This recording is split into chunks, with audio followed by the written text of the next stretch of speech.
Hi, welcome back. So we still have people coming in from the other side, but for the sake of time, we'll just start and let people filter in. Okay, so for this part of the meeting, I'll be chairing the session. So it's a great pleasure to have a friend from long time, Shiva, give a talk on his experience with the library. So Shiva Kumar Jolad is currently the Associate Professor of Public Policy at Flame University in Pune. So he's been in this position from 2019.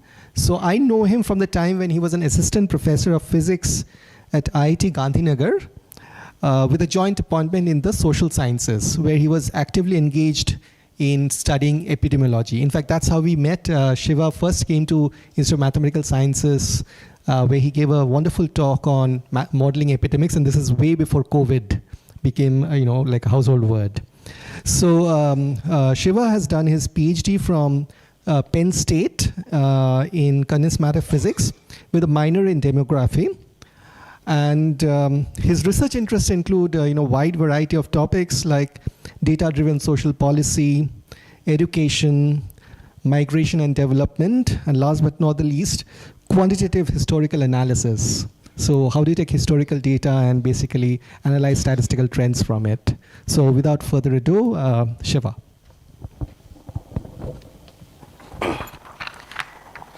Thank you very much, Sitabra, for this introduction. So first of all, let me start with a disclaimer. So I'm not a librarian, not studied library science formally. So this talk will be primarily from a user perspective. And I also, as most of you, barring maybe one or two, like we all started from the physical era and then moved to the digital era. In childhood, of course, we used to enjoy a lot of books, reading a lot of books, going to the public libraries. And then we moved to the academic libraries when we did our undergraduate and postgraduate education. And also it is largely based upon my experience in US when I went there for master's and PhD and also postdoc. Yeah, and then dabbling with public and private libraries in India and abroad. Okay. And also recently in the last 5-6 years, I have been studying a lot of historical data, like, trying to use digital archives. Okay, mainly like, you are start from physical to what I call as the physical plus digital, and then the purely digital formats, and then analyzing trends like, analyzing the constituent assembly debates, analyzing the historical migration patterns, data-driven analytics. Okay, so this will be based upon these things. Pardon me if I go wrong anywhere, especially the speakers from the morning today. So they are much more well-versed than me. Yeah. So one thing I wanted to start off with this anecdote from my home, like, my own son. So I deal with a lot of students in college, younger generation, like, from their childhood, they're all born digital generation. They had, computers, laptops, and newer generation, they had smartphones, by the time they were born. Okay, the way they learn, they consume knowledge is very different from the way we learned and we consume knowledge, So, and if you are thinking of library, like, we should target them, okay? And India's median age is around 26 years. That means most of them were born after internet came to India, okay? Yeah, so there's a generational shift in the reading habits. There is a constant complaint that people are not reading, children are not reading. So they consume more knowledge in the audio and the visual format, And also I heard this phrase, current generation is not so much interested in knowledge creation, but in knowledge aggregation. So how do you assemble multiple parts, So for example, in my childhood, if I had to create a website, like, I had to write an HTML code, okay? But right now there are so many templates, you don't have to do that, right? And I learned C language through,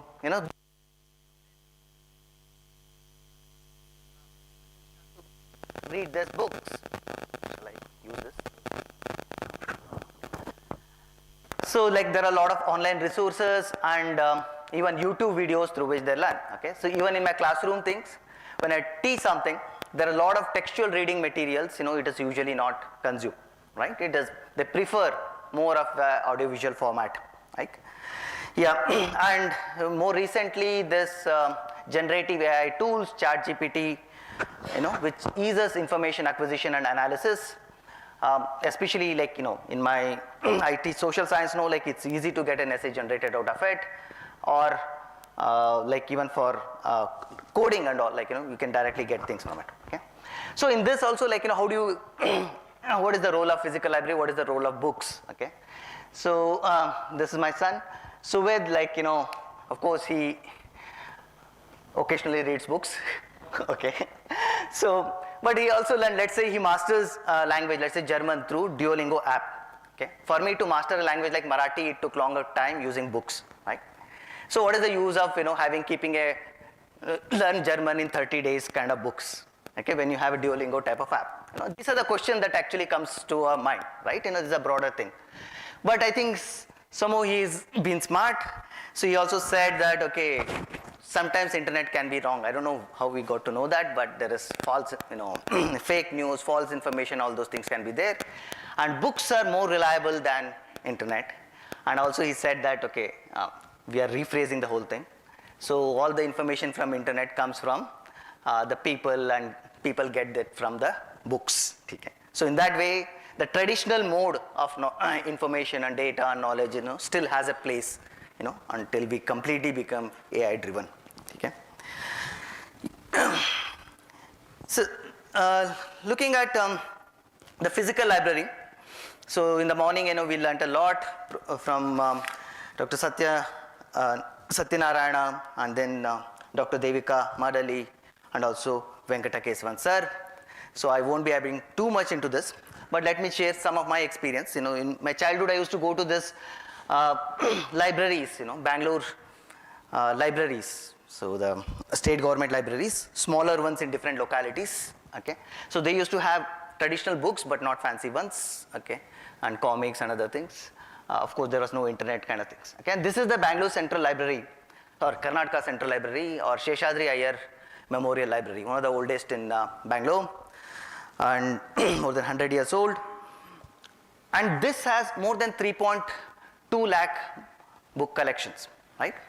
So 3.2 lakh collection, but you can't issue a book here, right? So you can't issue a book, but you can go and refer there. So that means its access is limited to only those people who can travel to the city center and then sit and read over there. Okay? And what kind of people usually use this? Mostly like youngsters who are preparing for competitive exams. Or sometimes some old people also go there to read newspapers and other things. Okay? And the cataloging is also not so great, to be frank. And in the smaller libraries in Bangalore, it is even bad. Okay? So you don't find the book that you actually want, because they are all misplaced. So, and library staff is not so supportive. So in this also, like, digital, like you don't see signs of digital. They don't have any computers for reading. Nowadays, they are allowing people to carry their laptops. Okay, previously they would even forbid people carrying their laptops, right? In that way, it is purely a physical library. Okay, but it has not changed with the times. So very different from, let's say, American library, which I was there for a long time. So Nehru once said that a civilization which resists change declines. In the same way, an institution or a library which resists change declines. So people don't look after this library as a good one, right? Okay, so the broader objective, if you think about, is knowledge, dissemination of knowledge and information, and also making it universally accessible. Okay, one of the access is like, if you have a public library, it should be accessible to the people around it. If you restrict the access by not letting people borrow it, it's becoming discriminatory. And also help people to create new knowledge, for researchers, especially in academic libraries. We read journals and we write papers, kind of things. Okay, yeah. So traditionally, like what we had was, accessibility of books, magazines, media resources, news, and all those. Okay, so in the morning, Dr. Devika actually said that we need to give community support to this. Okay, and promote reading and literacy, art and cultural activities, digital services, provide online resources. We don't see any of the bottom ones in the current library. I don't know about Tamil Nadu, maybe it is much better, I have no idea because I'm talking from purely my experience.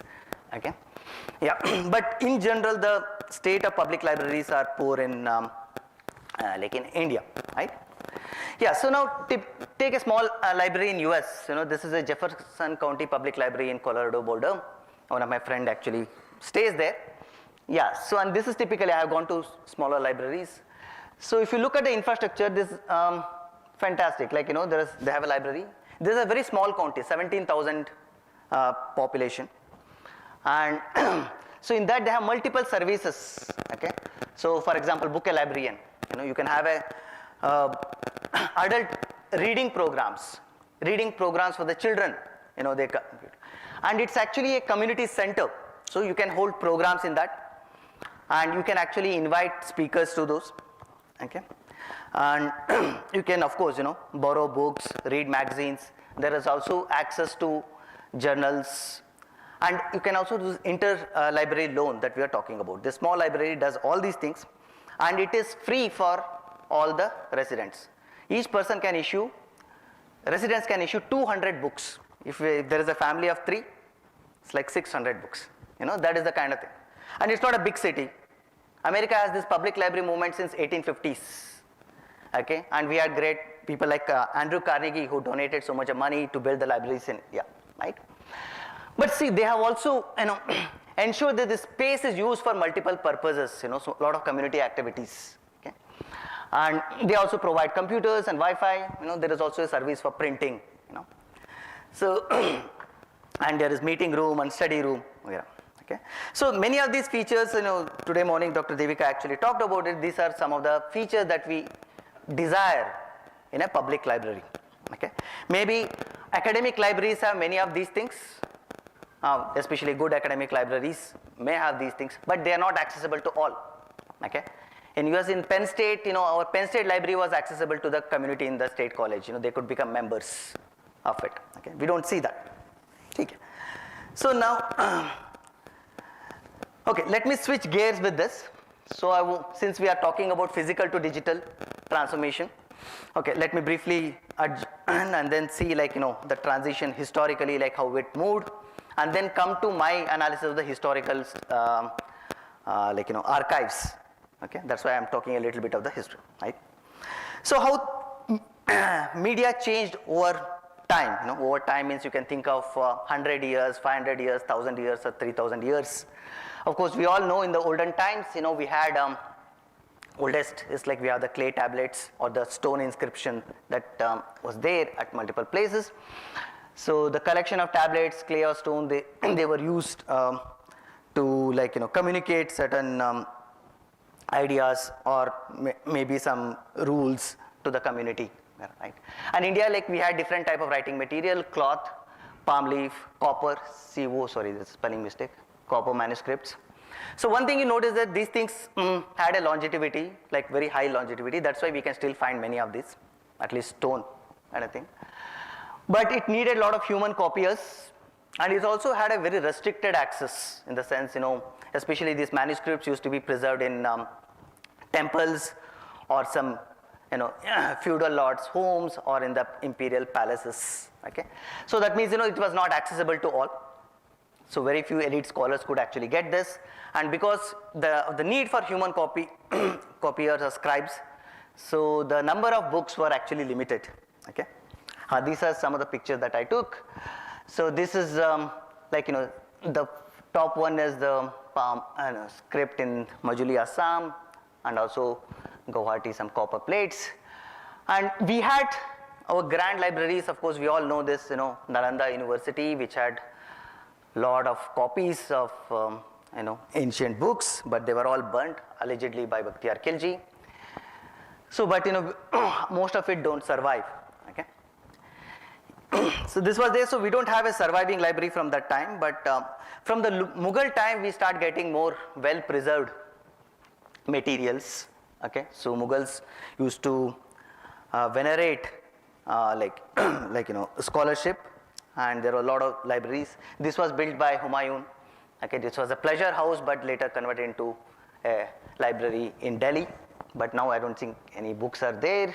Even Akbar, who was semi-literate, he also, built libraries in that. Okay, so because of this, these were imperial palaces. That means access was still restricted. Fewer people could access these things, but at least we have these preserved copies inbuilt. So in that way, since we did not have printing, most of the ancient studies, schools in India, we have a lot of indigenous schools. Even in the 19th century, there are records in Madras report, Thomas Munro report state that there are almost 100,000 schools in and around Madras, almost one school per village, we used to have. But the thing is, these schools were very kind of primitive, and I don't want to use that name, but it was informal schools is a better name.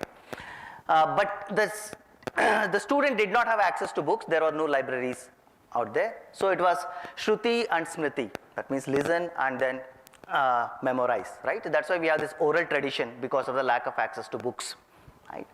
And that's why we also memorize a lot, because that is part of our history, Okay. So because of this, there was access to modern knowledge was limited to few places, but not to all. Okay, that started changing with the printing, and we have this modern, of course, British and the Portuguese, they introduced printing, but we should give credit to these guys, Serampore trio. This Serampore is very close to Calcutta.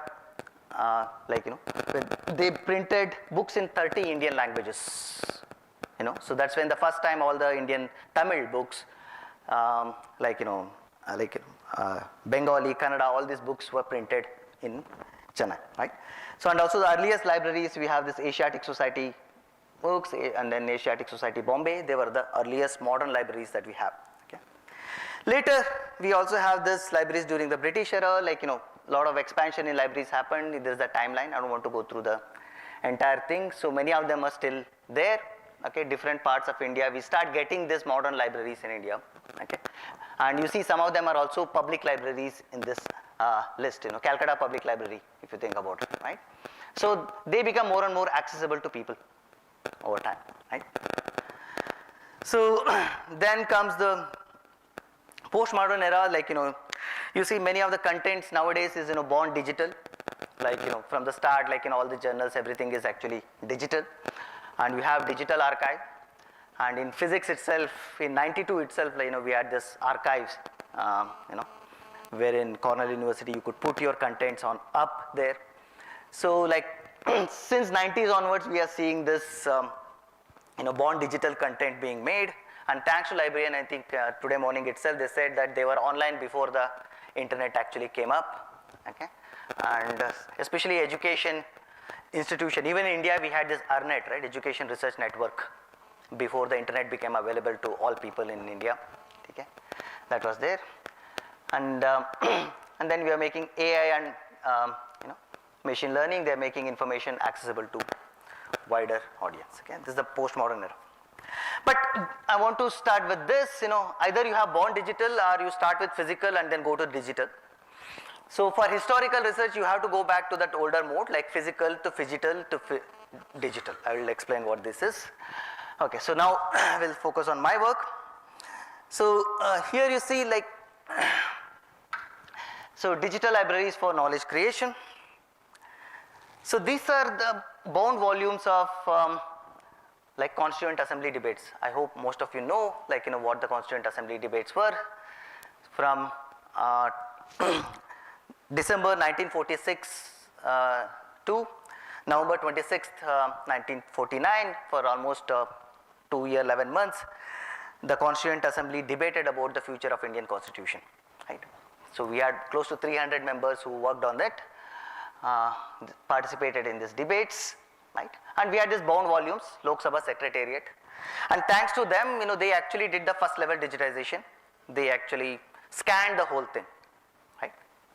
These debates, when you scan it, of course it thing, but just scanning is not enough. You need to have OCR, optical character recognition, so that these contents are actually made available, right?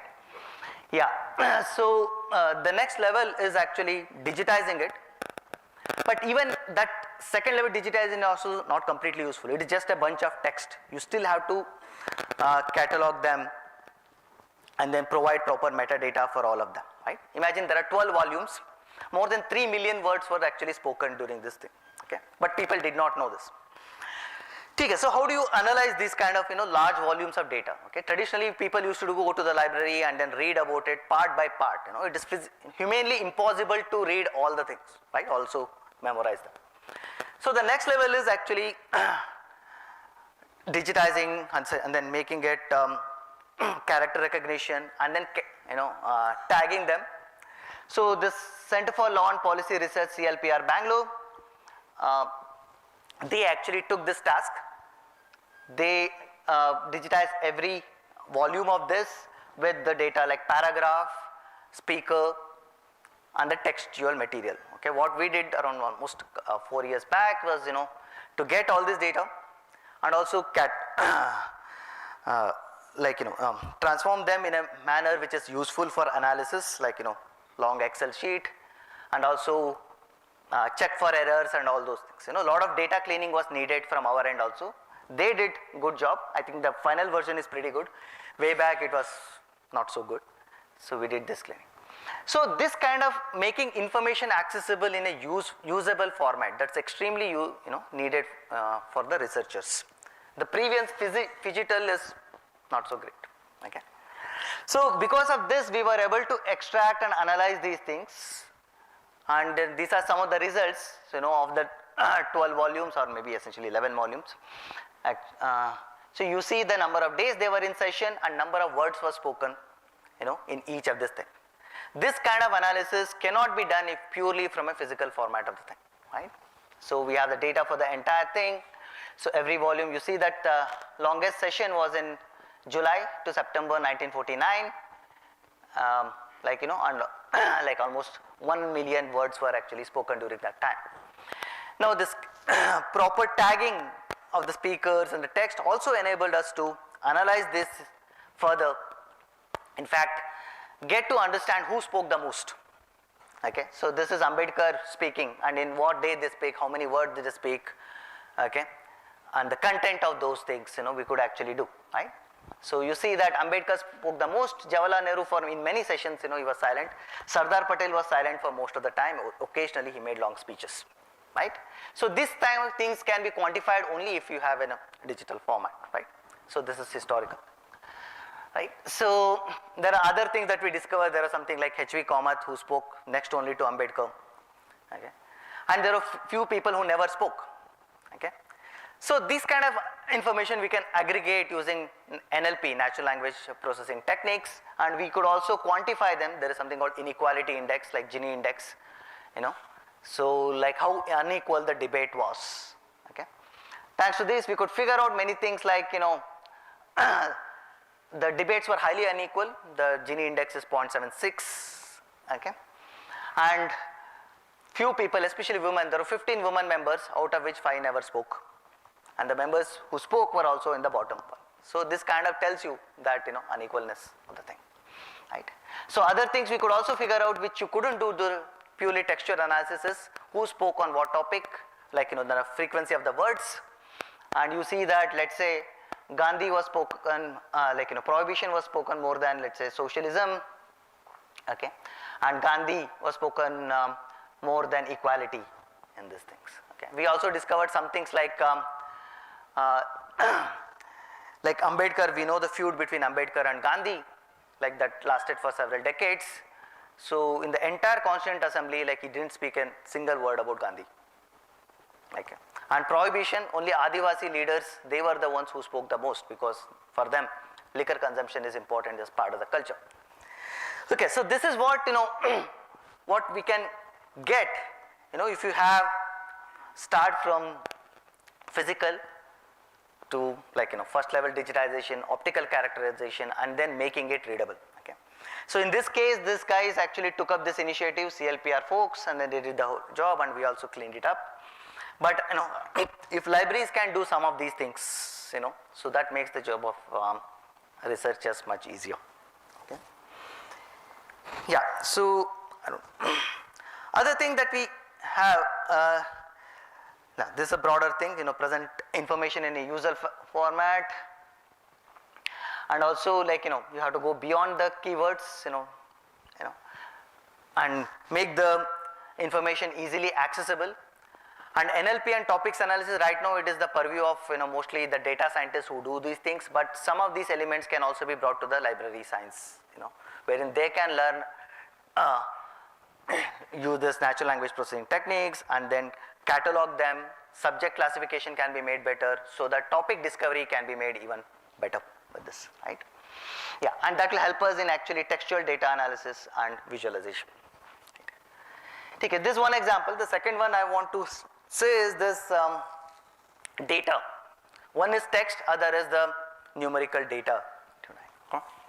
So in Pune we have this Gokhale Institute of Politics and Economics, so in the servants of society place where Gokhale lived. Okay, so this is on the premium set for economics in India. So India's census, some of you might know, it started way back in 1872, national level census, and we have bound volumes of the census at a couple of places in India. Let's say International Institute of Population Sciences. Gokhale also has these things, and also Census Bureau also has these. Okay. So one good thing that they did was they digitized this wall. Okay, if you go to their library, this is how you find any of them. They have documents dating back to even 1700s. Newspapers of the 1850s and 60s, they have those things, bound volumes. Okay, amazing research work can be done. But the thing is, many of those things remain unused because they are not fully digitized. But they did digitalization exercise, let's say for the census one. Okay, this is 1891 census, and in the census you find these kind of tables after tables, huge ones, right? So entire part 2 of the census in 1872, 1881, 91, you have tables. So you hardly find any people actually working on this data, almost nil, barring few, because it's very hard to analyze these things. This digitization is also first level of digitization. These numbers are not converted into tables, you need actually numerical ones, right? So first level they did, but second level is absolutely needed if you want to make it as a usable format. So we did that partly initially through manually putting numbers in some of the things, primarily for analysis of the migration in the Bombay Presidency and Madras and other places. But later we also found out some AI tools to extract tables out of these things. Okay, and this is the digital archive, Gokhale Institute's digital archives of the Gokhale Institute, right? Here, so thanks to this analysis, in fact we got 150 years of data, right? So 150 years of the population data, migration data, literacy data and all, right? This is a huge thing, in which we could tabulate these things, textual and numerical metadata, and we could tag these things, So that helped us in actually doing much, good research and quantitative research of the historical documents.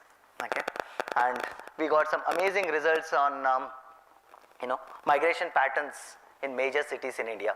This is interstate migration in 4 cities in the Bombay Presidency. And the second one is about intra-province and state migration. Third one is about international migration. Fourth one is about the sex ratio. So these kind of results, if you look at it, long-term trend analysis of the historical data, could only be done, if you, because of the digitization and also extraction of the tables, because of this. Okay. Yeah. So other things that we can also do is, analysis of the topics, topic analysis as they call it in the NLP thing. So I'm also working on this integration of India part, quantitative analysis of that. Okay. Of course I have to read many books, but the thing is, if there are so many things, you have to go through them manually, tag them in the traditional research methods, but it can be facilitated if the books can be split into chapters, and each chapters can be analyzed visually using textual analysis tools. This is one of the chapters from the book, VP Menon's, unsung architect of the modern India, States Ministry. So what you see is that, so if you want to know about a particular thing, but you don't have to read the entire book, but to know where exactly you can find the information, you need textual processing. So immediately, with this analysis, I could figure out that there is a lot of things about the, state ministry which were involved in the integration of India and where all they occur, the document segmentation, and that helps in quick reading of the text and actually analyzing, right? So this kind of thing, like say, if you see a book, physical book, there is, if you look at the even the table of contents, many a times you don't know what those chapters are actually talking about. Right? Either you go and take the pains of reading the entire thing, but there are alternative means, to use this NLP techniques to see what this chapter is about, right? So that can be facilitated, which helps in actually making people read. Okay, it is similar to what was talked about in the morning, like augmented reality, that they talked about. So nowadays, many school textbooks are also coming up with their, chapters. It's not just a book, but there are QR codes for the books. So if you go and scan, let's say a chapter, okay, you will get some interactive materials regarding those, right? So in that way, our school textbooks are also changing their character. Okay, so they are creating more, digital tools to encourage reading.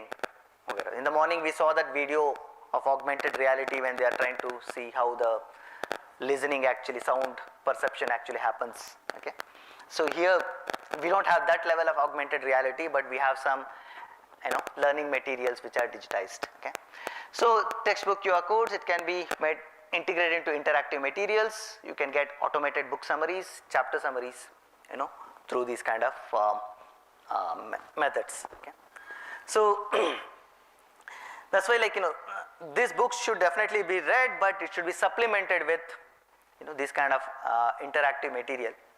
That's where I say that, we need to have a coexistence of physical and the digital space. Of course, we need physical space, for scholarly and leisurely reading and writing, and it also gives a structured space, and it also disciplines us to sit and study. Digital space is, doesn't give you a structured space. It is totally random. It is very much similar to what we had in COVID time. Of course, everybody was forced to go online, but the thing is, the learning outcomes were very poor, because I think some of the instructors know that, like, students would not focus on this. They would switch out their videos.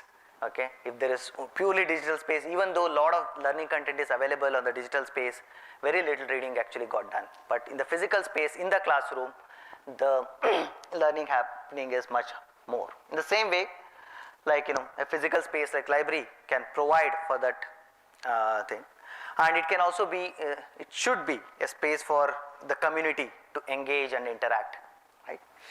And that can also act as a space for the digital access, making free Wi-Fi, access to information, and tools for research and analysis.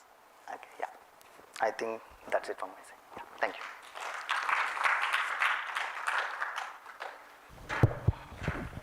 Questions, comments? Sorry, I think. Thank you for a very good, very well-researched presentation. It was enlightening. Do you see any scope for incorporating some content from your talk in our LIS education? For library science students also can pick up such trends as part of their research work and things like that? Yeah, absolutely. Like, so all the textual material, right? Like, if it can be presented in a different format, in a visual format, in an interactive format, many tools are actually available. Like, even AI tools are there. Correct. Which can be integrated. In fact, it should be taught in the library science itself, because at the end, the idea is to disseminate knowledge, but it need not be purely in the physical form or just a scanned form, right? Yeah, data mining is a kind of data mining. Yeah. So currently, it is usually the data scientists and data miners like us, who do these things. But if some of this task can already be done by the librarians, then it makes the life much easier for us. For example, for the migration thing that I did, census document, it took almost a year for us to digitize and let's say make it in a usable format because it was not OCR. That created a big headache for us to putting those numbers, each and everything, right? But if the library can ensure a proper digitization process, proper tagging, like you mentioned in the morning, like in Times of India, it's not only the physical copies which are digitized, but every article, it has a heading and the textual material. And also the individual keywords. I know of people who have used Times of India material to understand, let's say, how caste was mentioned in 1850s. Correct. You know, when did the sedition word actually come in the press? Those type of hard quantitative analysis can be done only if you archive these things in a proper digital manner with proper metadata inscribed in it. Okay. Other thing, what as researcher what we face is India has a lot of digital, is doing a lot of digitization of the documents, but no proper metadata and tagging is associated.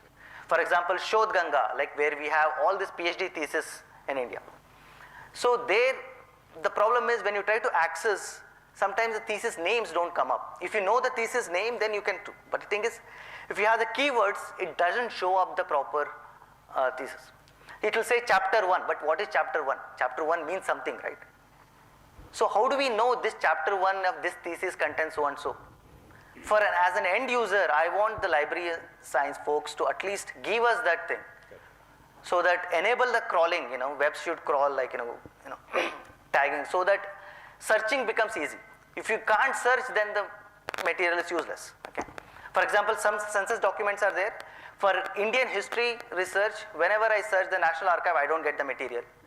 I go to British archives in Delhi, or in the Columbia University, and then like Michigan.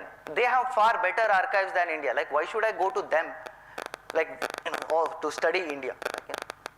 So at least Indian libraries, should do that. In fact, during lunch break, some youngsters, they ask me what kind of career options we can have other than traditional thing. This is one area library science students can get into. What you are explaining, very interesting it is. Yeah. Congratulations. Yeah, thank you, sir. Any other questions? Comments? Okay, if not, let's thank Professor Chola once more. So,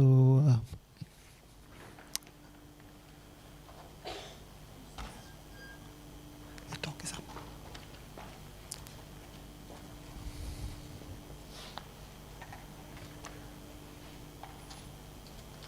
So, the next talk is going to be by Professor Sumitra Surendra Lal of the Symbiosis School for Liberal Arts in Pune, where she primarily teaches undergraduate physics, mathematics, and general science. So again, Sumitra is no stranger to the Institute of Mathematical Sciences. So she had been a participant way back in 2010 in one of the complex system schools that we had organized, following which she had spent a few weeks here working on some very interesting networky stuff, like looking at networks of actors in various movies and what this says about social worlds as portrayed in movies and literature. Subsequently, she moved on to do her PhD, again from Penn State, in conventional biophysics, modeling the syntax of bird song.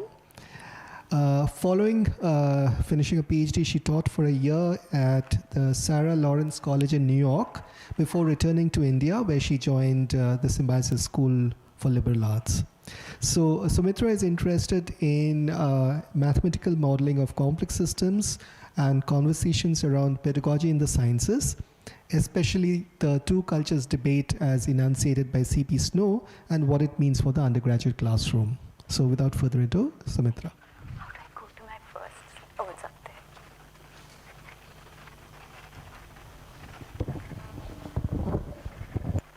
Good afternoon. Thank you very much for the invitation. So I'm speaking today not as someone who has formally studied libraries and library infrastructure. The mic is working now? Yes.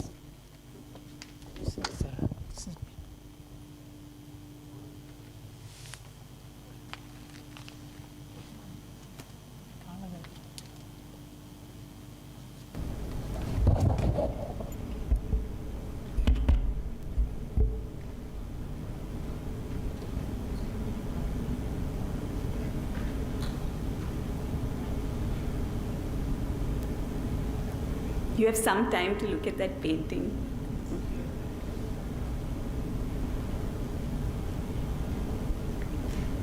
Okay, so as I was just saying that I'm speaking today not as someone who has formally studied libraries and infrastructures and histories, but as an end user, as a student and a teacher who has benefited from the presence of libraries, who would like to experience the possibilities that libraries offer, and who's convinced that good libraries are crucial to a vibrant academic and community life.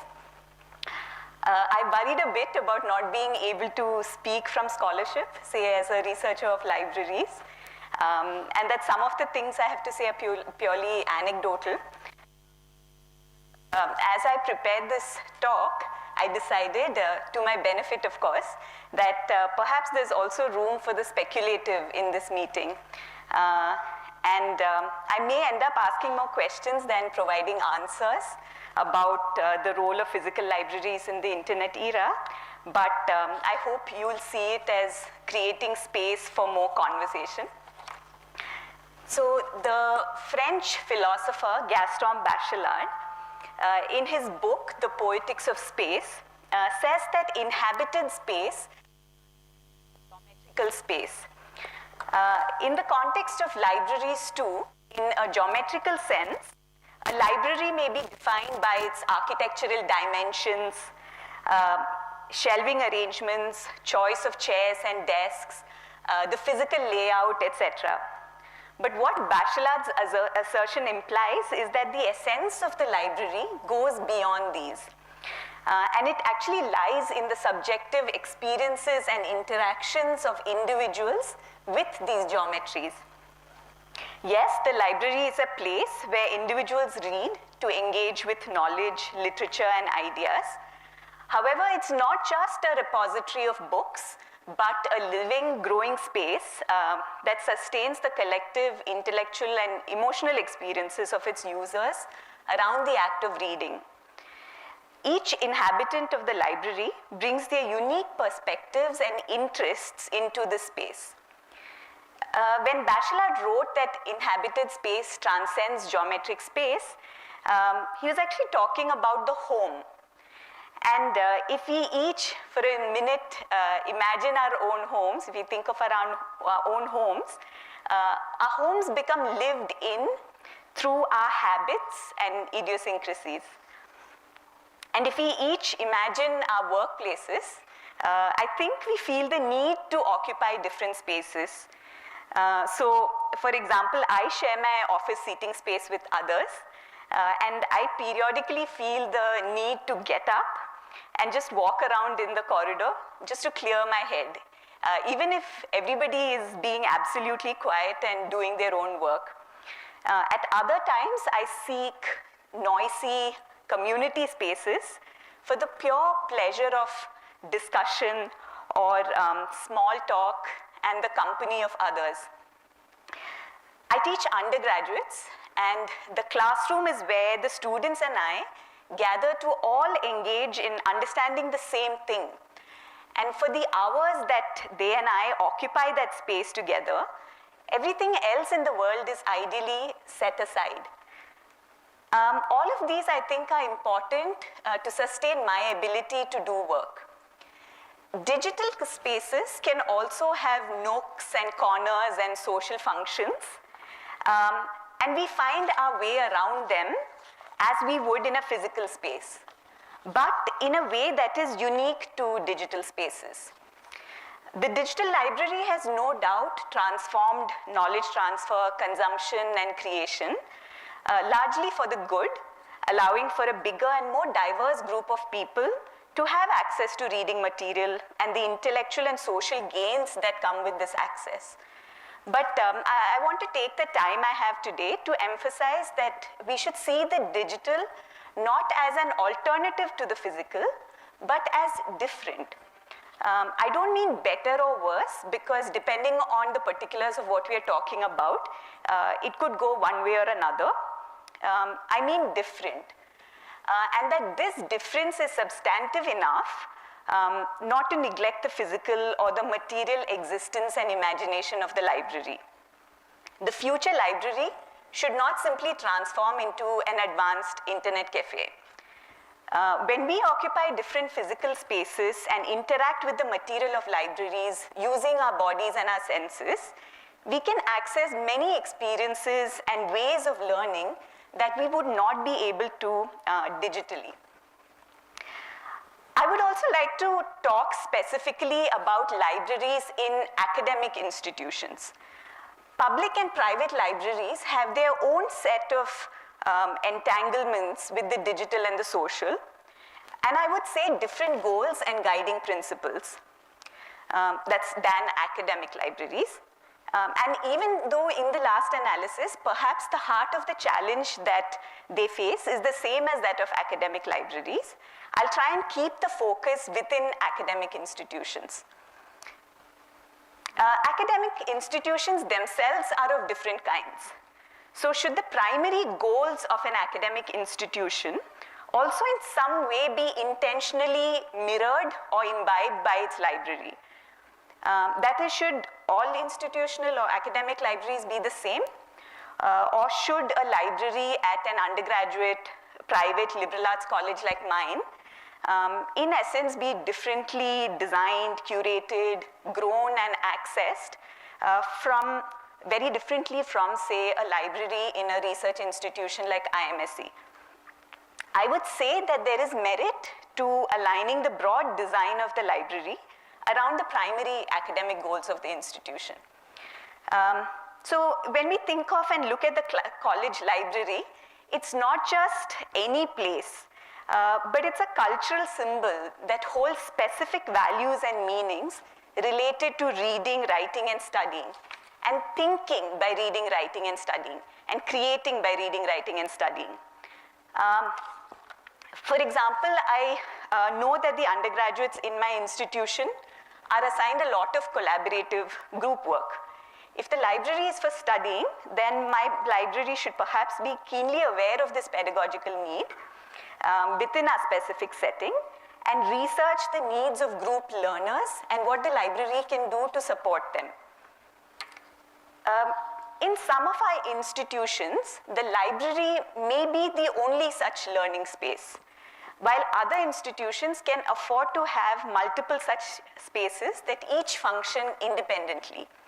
So some institutions may have a separate computer lab, an independent reading room, and a separation of libraries within departments, while others have one space which serves or can potentially serve all these needs. So, perhaps we could also think of what a network of academic libraries of different kinds can accomplish in collaboration. So, in my classroom, because I don't always have a very strict policy on mobile use, I would say that the digital, through their phones, manages to smuggle in the world to my students, the students whose attention I can't really keep. So I'm sure this is simply the sort of continuation of a mode of being that is regular to them in their homes, hostels, and other spaces too. I don't want to make the argument that studying printed text is necessarily better than reading something on screen. And that is why my students should be able to go to the library and open an actual book. Because from a few studies I've read, I think the jury in fact seems to be out on this. But I do think that shifting their place of work to the library, a space which they have socially agreed to occupy in silence, can help people intentionally cut away from some of the exhaustion of constant distractions. Tactility and the use of our attention in fuller ways is also a goal that many of us today seem to have. And a recognition of this is not beyond the mandate of what a library should be concerned with. Physical libraries do offer spaces for privacy, quiet contemplation, and focused study. And the absence of constant digital distractions provides an environment conducive to deep thinking and reflection. But I would say that the physical library is a silent space, but it's also a social space. In the current issue of my college newsletter, a fourth-year student who's about to graduate has some tips and tricks, I think mostly for the juniors, about how to manage the CA or the continuous assessment weeks. So these are a staple part of their undergraduate years. These are the weeks when there are several assignment deadlines across courses, term papers, mini projects, pen and paper tests, all falling in roughly the same week. So in these tips and tricks that she writes, in her words, she says, isolation kills creativity. Finding company whom you can bounce ideas off of, moreover, company that motivates you is essential. So this is from an undergraduate student, right? I think for students especially, the physical library as a social space is important. You may find people who are on the same journey as you, assignments, reading, browsing, just killing time, or even sleeping or taking a break. Being in the library means you can get back to work more easily than, say, if you go home. And I don't think that the library should shy away from addressing this need to also take care of the social needs of students. Not just students, but faculty also and others in our institutions whom the library supports with regard to their ability to engage with academic work.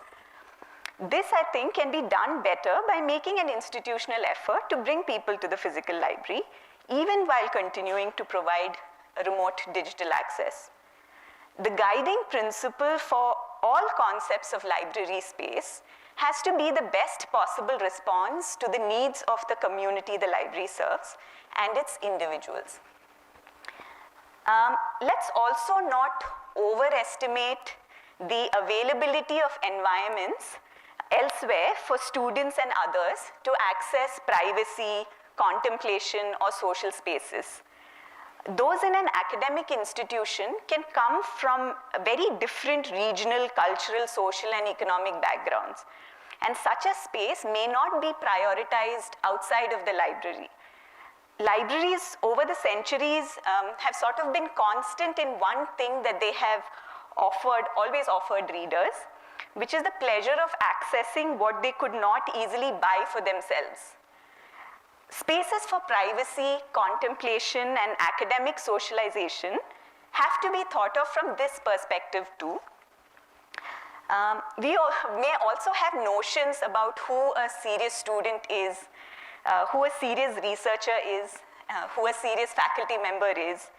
And all of this, including maybe what is their reading diet and so on. So all of this may come in the way of imagining or reimagining the physical library space and also determining the kind of material and services that libraries provide access to.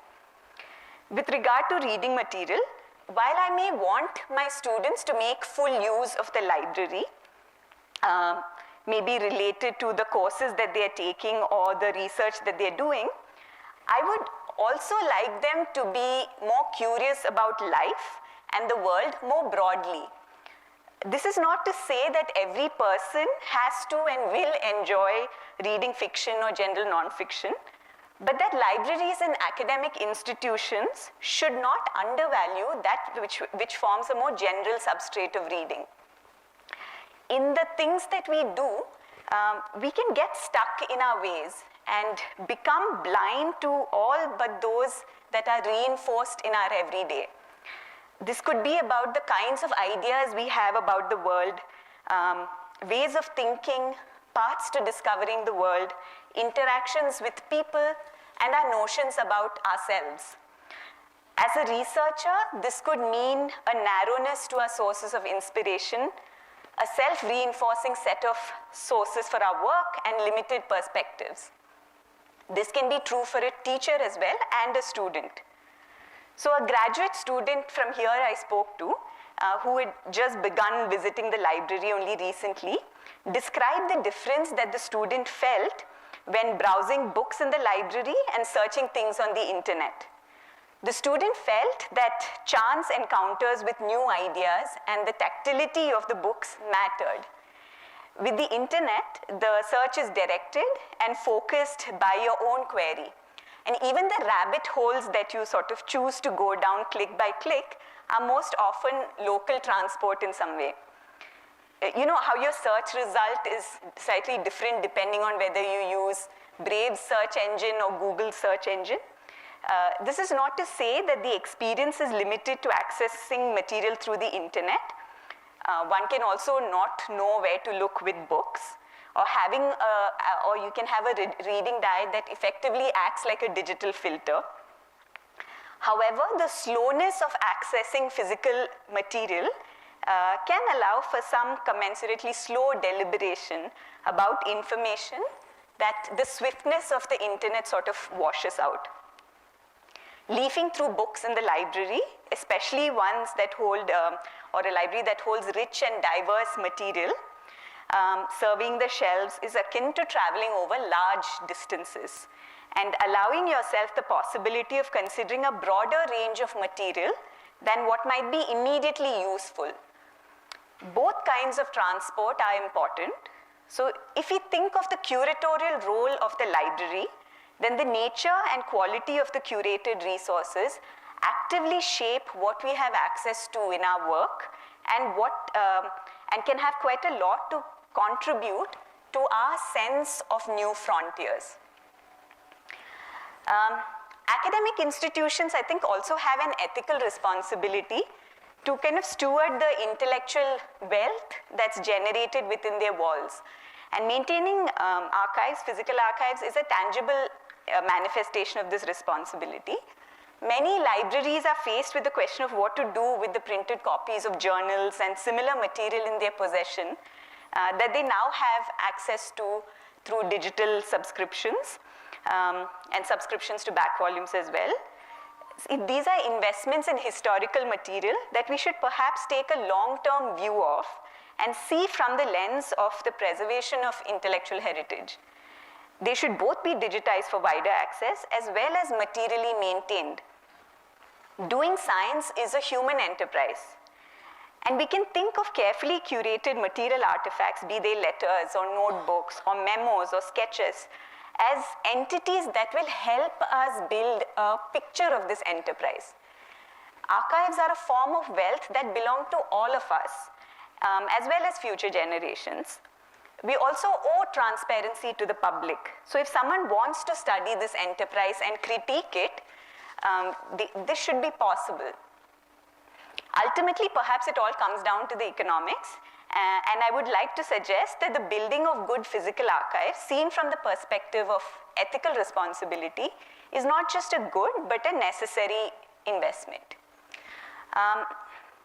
So another mandate of universities and research institutions is public outreach. The library can be one of the sites of outreach activities in an institution, not just because it's a built structure that simply provides a physical space for an event, but because activities can be designed to actively and mindfully involve the library and its infrastructure as part of what the institution has to offer to the public. So when I was a graduate student, I was involved in several science outreach programs of the university. And one of the activities that I came across was part of what was designed by NICENet, or the Nanoscale Informal Science Education Network. So it involved pairing the reading of a book in the public or the university library with some science activities. So the book was Horton Hears a Who. I don't know if any of you have read it, by Dr. Seuss.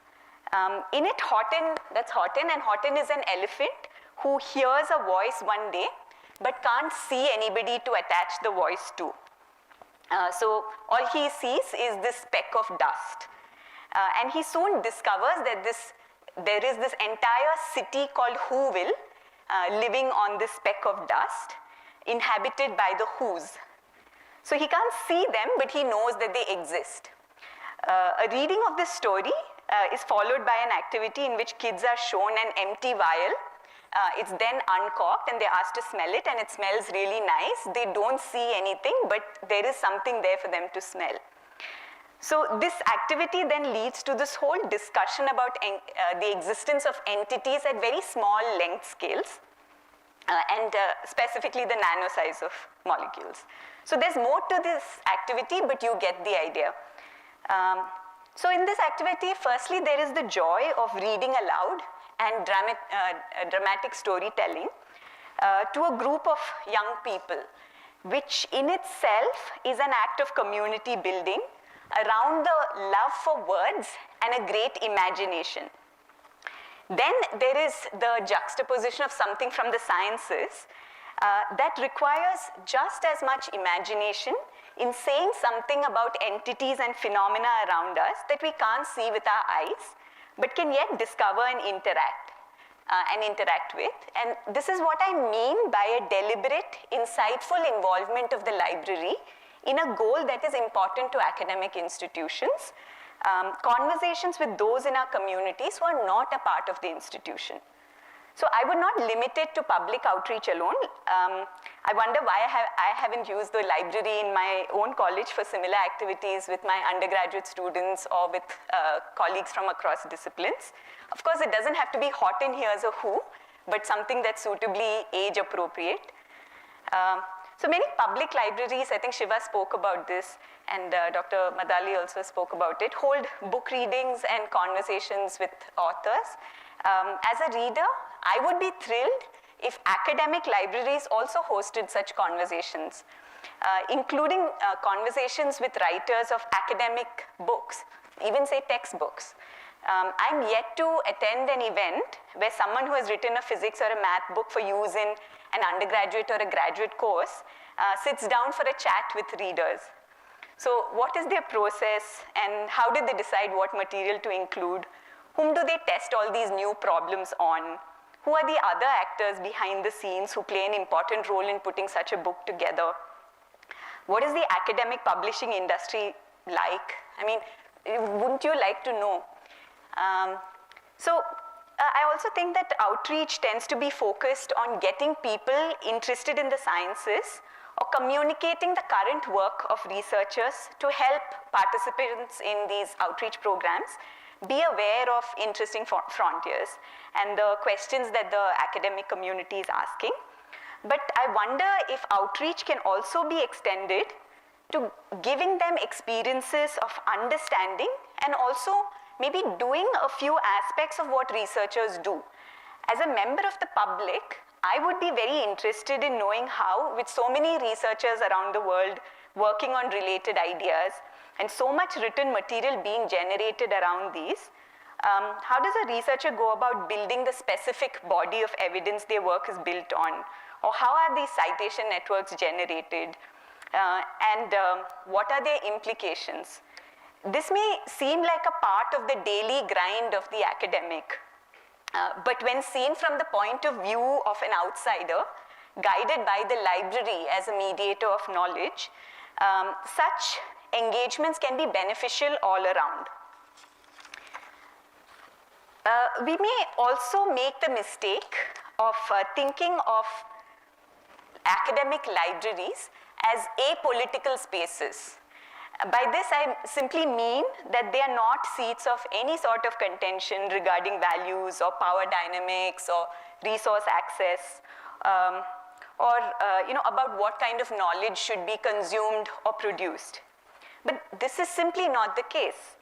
For example, we actually sort of live in some sort of illusion of far-reaching access to digitized material, even in institutions with very limited funding.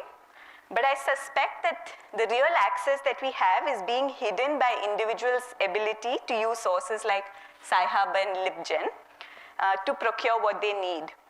So this is a fragile dependency that we need to recognize. With increased access, we are also bound to engage with the politics of the digital space. It will take a while for all the knowledge in the world to be digitized, if it is at all possible. Even if that were the case, let's also question the assumption that everything will be accessible simply because it is digitized. This is not the case even now with the digital. While the cost of copying digital material is very little and the material can be transmitted easily, access to the digital can be granted and taken away just as fast.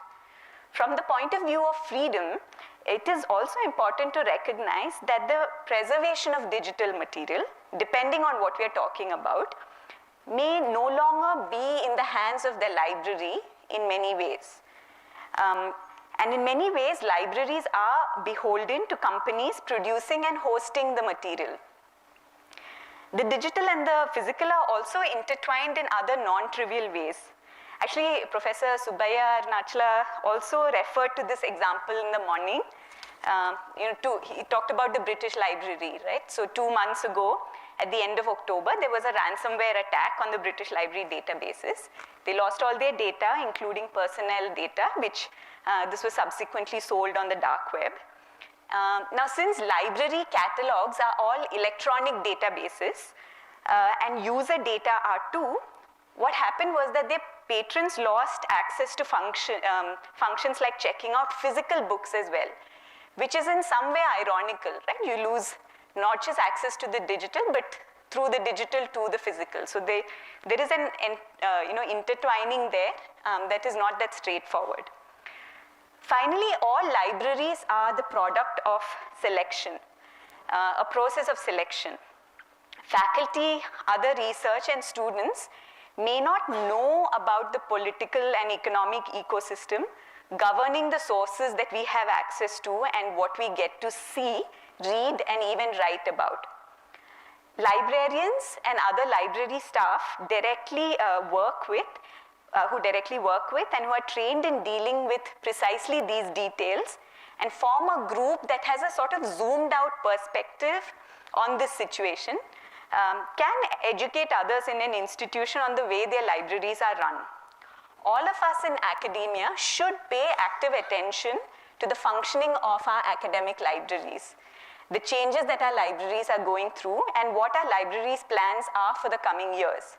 We are not passive actors in this scenario whose engagement with or the lack thereof has no consequences for libraries, but we actively shape their future forms, what is taken forward and what is left behind. If we see the physical library only as a place where information is stored for retrieval, we may not see why the continuation of its physicality should be any concern of ours. Students especially can make a difference to what the physical library can evolve into in an academic institution. In general, I think there is a need to preserve as well as create as many spaces as possible within colleges, universities, and research institutions that give its members a sense of self and of belonging to a community interested in intellectual activity.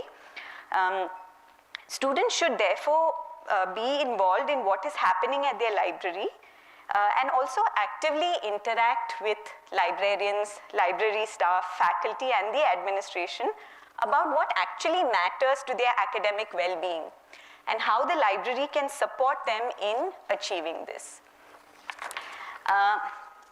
So I'll end here, but I wrote most of what I've said today sitting in the IMSE library because I've been visiting for a few days.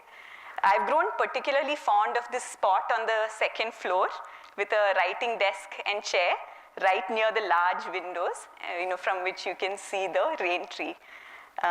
So Dr. Pandian, I told you this when I met you, but I'll say this again. I'm told that you're responsible for setting up the RFID system in the library, the one here that allows anyone with an access card to visit the library even after hours and on holidays. I just want to say that I've benefited from it during my time here at IMSE. Apart from, of course, being able to browse through the wonderful collection of books that's housed here. So, Dr. Pandian, I wish you a wonderful retirement. Your working years with the libraries have coincided with a period of great changes in how we access knowledge. And I hope you'll write about your experiences for a general reader. Thanks, everyone, for listening. Yeah.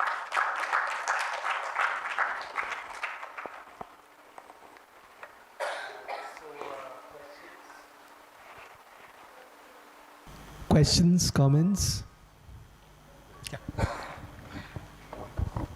First of all, it was a wonderful presentation. Thank you. Very colorful, I would say. Okay. You used some of those paintings and things like that. And only one question that I have is, what's your view on this entire research?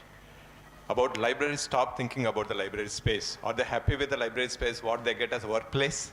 You are talking about library users. I haven't asked You need enough. to look at that angle as well. Okay. Because for library users, it's a different place. Library staff, it's a different space. Do they like it? Do they have all facilities what they are looking for? Maybe that could also be addressed next time when you speak. Just a suggestion. Sure. Yeah? Thank you. Thank you.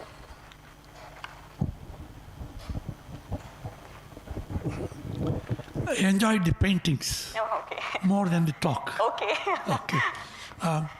You're Manjit Baba, but you never thought about Amrita Shergill? Amrita Shergill. Yeah. So does Amrita Shergill have something with books and libraries? This was my. I'm not sure. Okay. But she's a big name.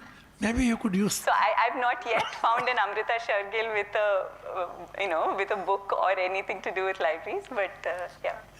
Actually, the editor of the Journal of Information Science, Okay. actually the founder editor, is a great fan of Amrita Shergill. Okay. So I have been trying to get some of the reproductions, not the original, of course, for a long time. Even Lalita Kala Academy doesn't have them. Okay. Shame.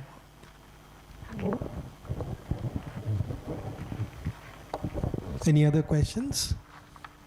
So I will abuse my position as a session chair to ask you a question. Well, actually not a question, but more a comment. I mean, this point that you raised about actually preserving the physical along with the digital is something that has come up in my previous interactions with Dr. Paul Pandian.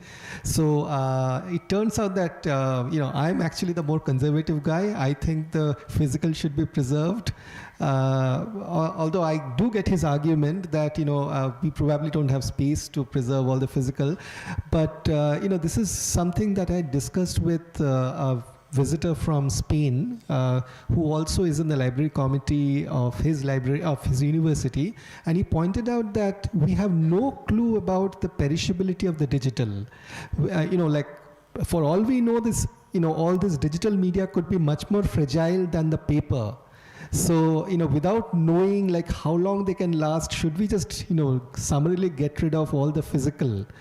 So, based on this argument of how much space we got and, is it something worth getting into this argument about should we just summarily discard all the physical? I think Professor Nachalam has a comment.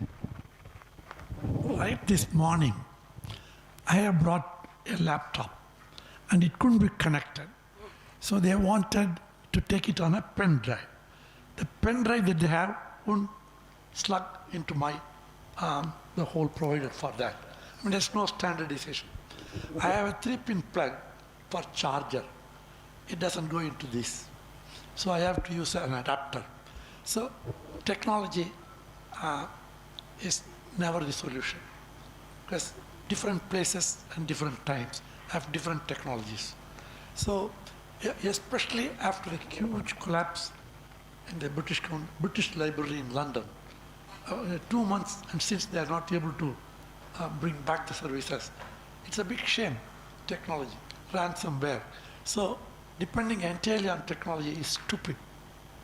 So we need to, the days may be modern, we may have all the computers, skills, and so on.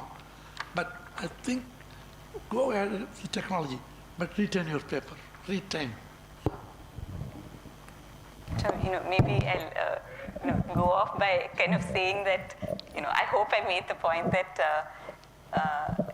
so I'm definitely not saying that, the digital should be done away with or not engaged with. That I'm simply saying that it is a different medium, and it's a different medium with a lot of benefits. Right. But the physical experience is different, and it's just not something that we should undervalue or just completely throw out of the window.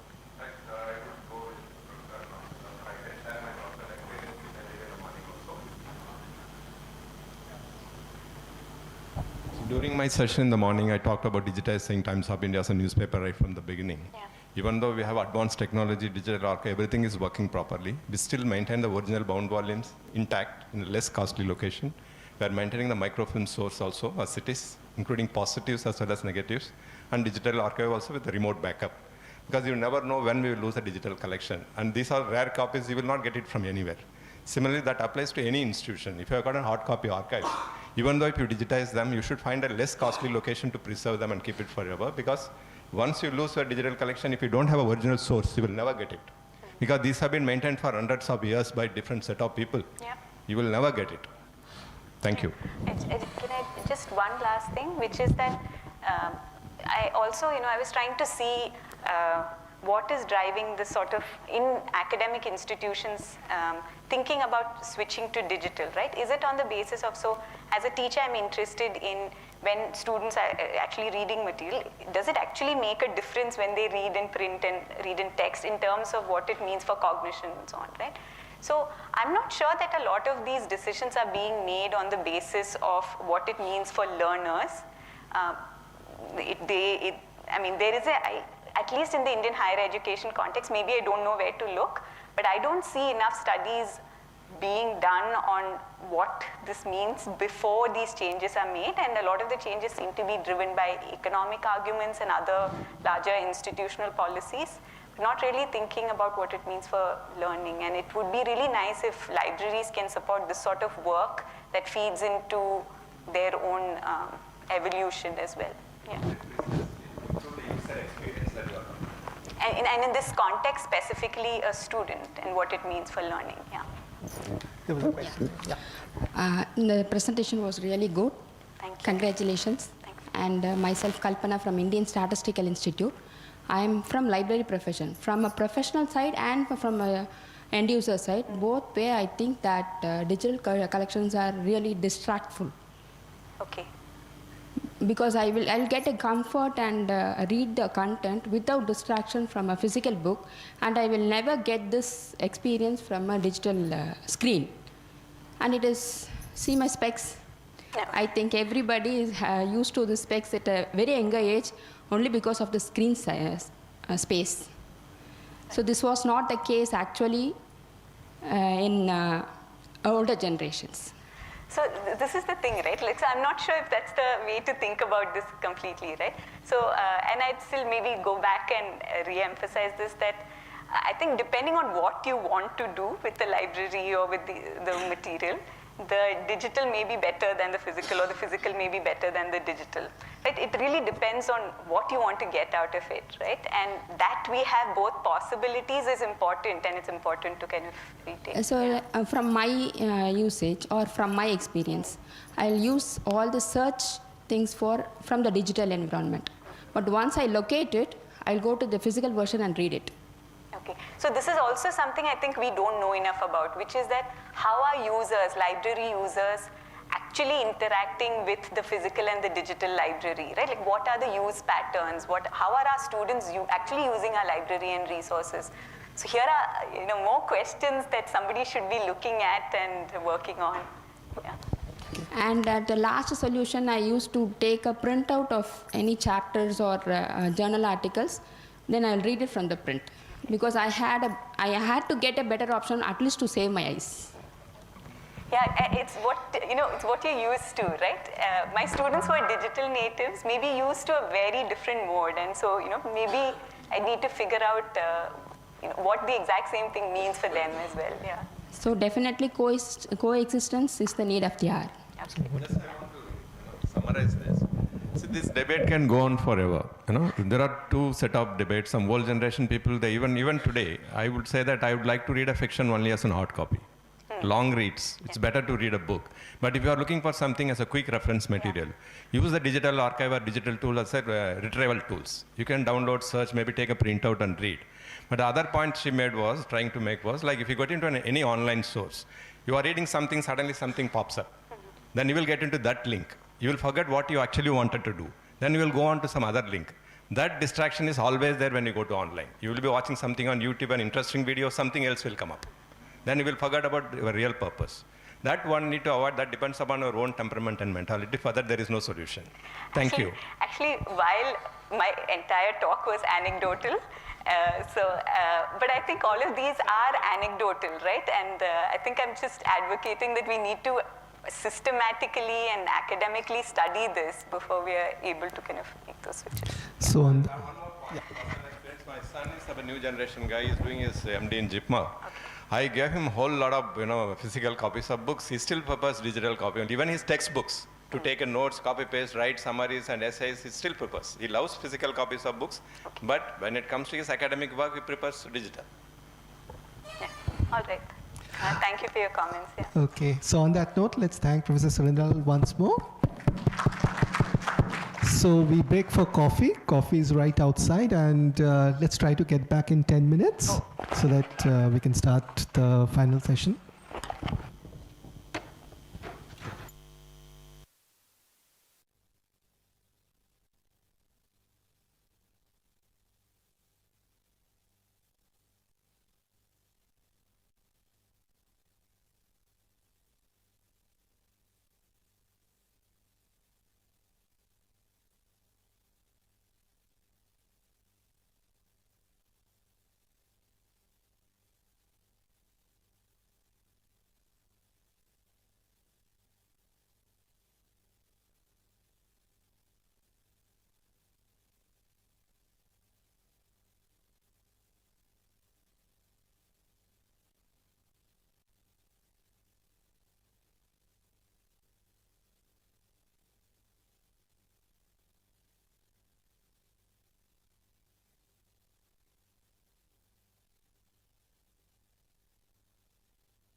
Check.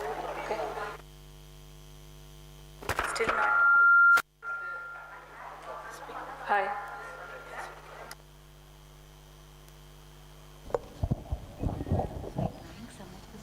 Maybe I should set it aside. Just. I think somebody's already drank that. No, I think I drank this. You can take two. No, I drank this one. So Oh, I'll okay. drink Yes, go ahead.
So welcome back to the last talk of the academic session.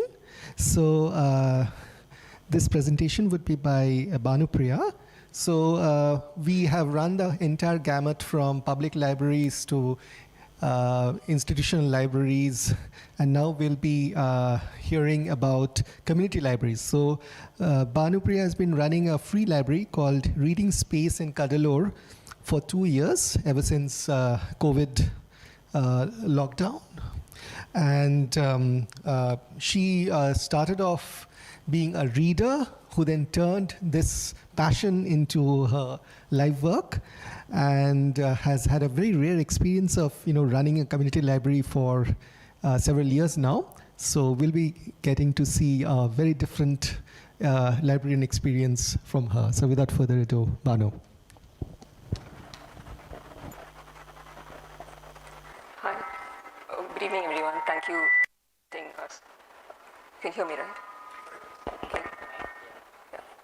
So, I'm not a library science professional, or again, I'm not part of any academic or public libraries. So I'm here to speak about Free Libraries Network.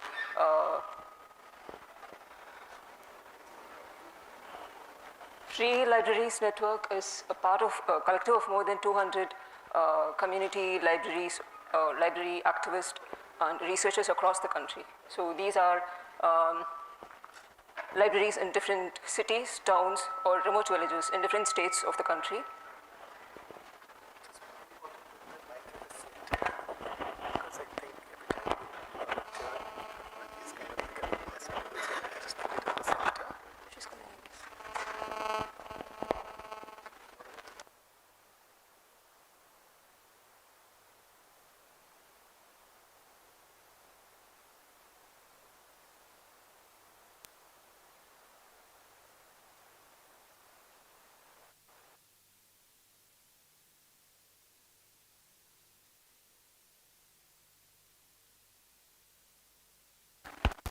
Yeah. So, these libraries are in different cities, towns, or remote villages in different states of the country. We believe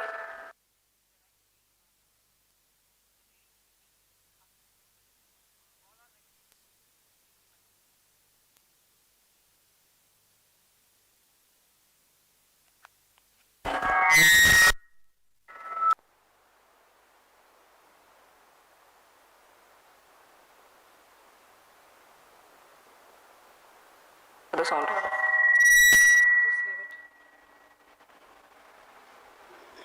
Just talk something. Yeah, talk something. Okay. Casually talk something. What to do? Better now?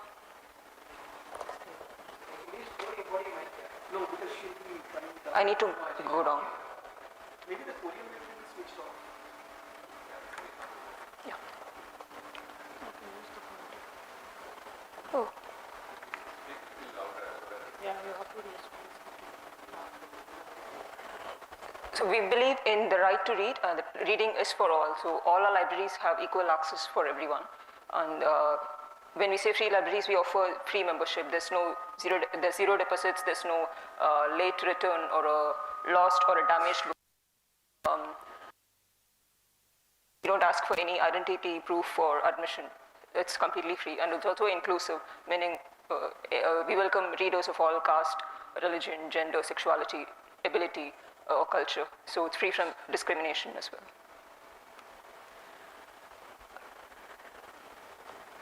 When I say free libraries network, it's a network. The network does not run or fund these libraries. We share resources. We share best practices. All these libraries, these 200 plus libraries, they run on different models. For example, most of them are community spaces, while some are mobile libraries. For example, people take books to child care institutions in Mumbai. For example, I run a free library in Kadalur. So I take books to different schools, like 4 different schools, 3 government and 1 low budget school in Kadalur. So these are like weekly library sessions for their children. So I read aloud from a picture book, and I also carry around 100 books for children so they can browse, choose books that they like to read at home. So these are like regular sessions that are happening in different schools. Most of these libraries, irrespective of our models, so we take books closer to our readers, so books that they otherwise would not have access to. For example, the schools that I go to, it could be a low budget school, they don't have a rich library collection. The books that they have are mostly donated books, mostly Western or popular titles, books not based on the readers' reading levels or interest. So basically, someone donated because they didn't want them. So they does not necessarily suit the reader's interest or levels. A teacher in government school, she shared that her school head gave her 5,000 rupees to buy books for that academic year for more than 150 children in a primary school. So basically, they have 5,000 rupees to buy books for more than 150 children. So what the teachers did was, they split the money among different grades. So each grade has 1,000 rupees. So I don't think they can buy a great number of books for that money, that much. Maybe 10 or 20 books, sometimes one book costs 1,000 rupees. So we believe that any reader should have a great number of books or a great variety of books to explore. So in all our libraries, we focus on having a diverse collection of books on various themes, on gender or sexuality. We have, like in our reading sessions, we read picture books on adoption or gender, caste discrimination, or sexuality with even young readers. There are picture books on all these themes.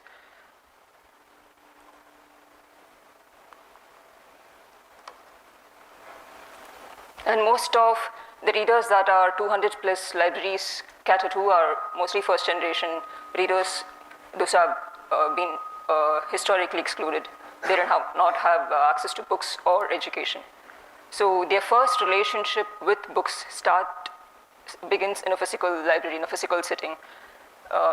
They listen to regular read alouds. So read aloud has been one of our powerful practice in all our libraries. In many community libraries, those are regular practice. Like in my case, I facilitate weekly read aloud sessions in schools. So they listen to read alouds from a librarian or a volunteer. It's different from a storytelling. For example, as the librarian or the volunteer is reading the stories, they're not just narrating. Children listen together collectively with their friends, and they share their thoughts as well. they listen to what their friends might have to say. It's not just one person telling a story. So children, as they're listening to a read aloud, they're not sitting and reading independently. It's just quite different from reading independently. They share the space, they listen to the read aloud with their friends. And we found this to be a very powerful practice, especially for beginner readers, like when they're introduced to books. So they enjoy listening together with children. This collective reading has been so powerful in most of our libraries, where they share what they thought about the book. So they talk about, they look at the book with their friends, they browse, they flip through the different pages, they explore the space itself. So this is from one of the schools that I go to, and that's a community library in Delhi. So even it's not just for children, even adults enjoy listening to read alouds. And some of the other programs that libraries offer are reading fluency or adult literacy programs as well. And this morning someone asked about books for children with disabilities. There are books for children with print disabilities especially. There's a library called Kshetra Trust right here in in Koturpuram. They create books for children with disabilities. I have the book here. So basically, children with print disabilities, they can touch the book. So it's tactile, they can feel the book. Also for readers with hearing disabilities, they create such books. And some of the libraries offer other programs as well. So when other speakers were mentioning about community outreach or community involvement, so there's art or theater workshops, or there's workshop on constitutional rights for women and young girls. And this is a picture of a library in Assam. They offer, most of them are college-going members, so they offer academic writing workshop. And there's a theater performance happening in another library in Delhi.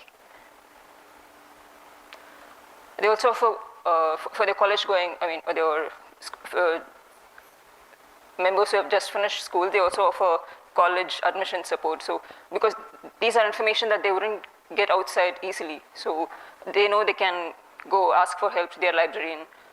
This was a program that's organized in a community library in Delhi, where professors from a college spoke to the members about the admission process, about all the exam preparation process and all the details.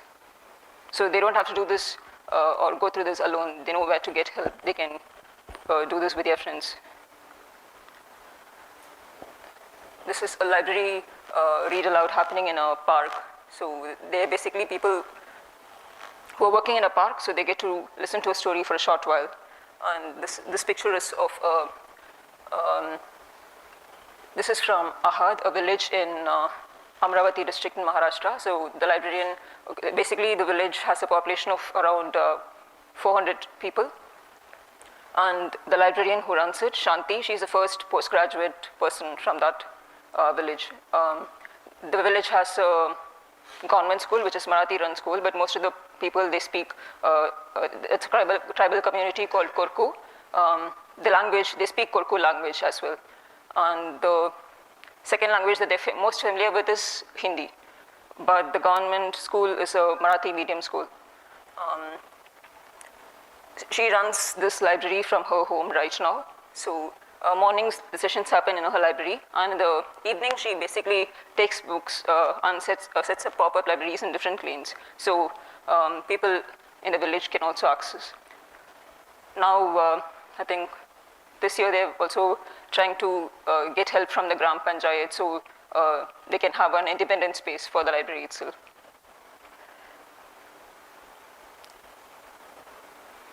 So most of the children here, if they have, after their primary schools, they have to go to a faraway high schools, to residential school to continue with their high school education. This is a library in Assam where a member of the parliament visited the library, so they could interact with queer community members of the library, and they could discuss different issues concerning the library. So for us, most of our programs or engagements happen in the physical space. It could be a library or, in my case, in schools or in childcare institutions or in parks. The physical space matters more for our engagements. And talking about digital resources, I think we also need to talk about digital access. Most of our libraries, we don't have access to digital resources, nor our members. Like maybe, mostly they don't have smartphones. Even if they do have, maybe their adult member has a phone, and if they're away, the children don't have access to the phones. So especially during the COVID, it was quite challenging. Like some of the libraries tried organizing online programs. It was very difficult for children to sit through an online session. It's not like they have separate rooms in their houses. Maybe as they're listening to a read aloud, someone's calling them, or there are 2 or 3 siblings in the house, they have to share one phone. So when we're talking about digital resources, I think we need to constantly talk about access as well. So for us, this has been quite challenging for most of our libraries and our readers. Maybe like very few libraries have like good internet or digital resources devices. Some users are offering, using them for online courses. Like for example, if they want to know more about algebra, they know they can access Khan Academy courses, or for young readers to watch cartoons. So these are happening in very few libraries, not all, like maybe just 1 or 2 libraries.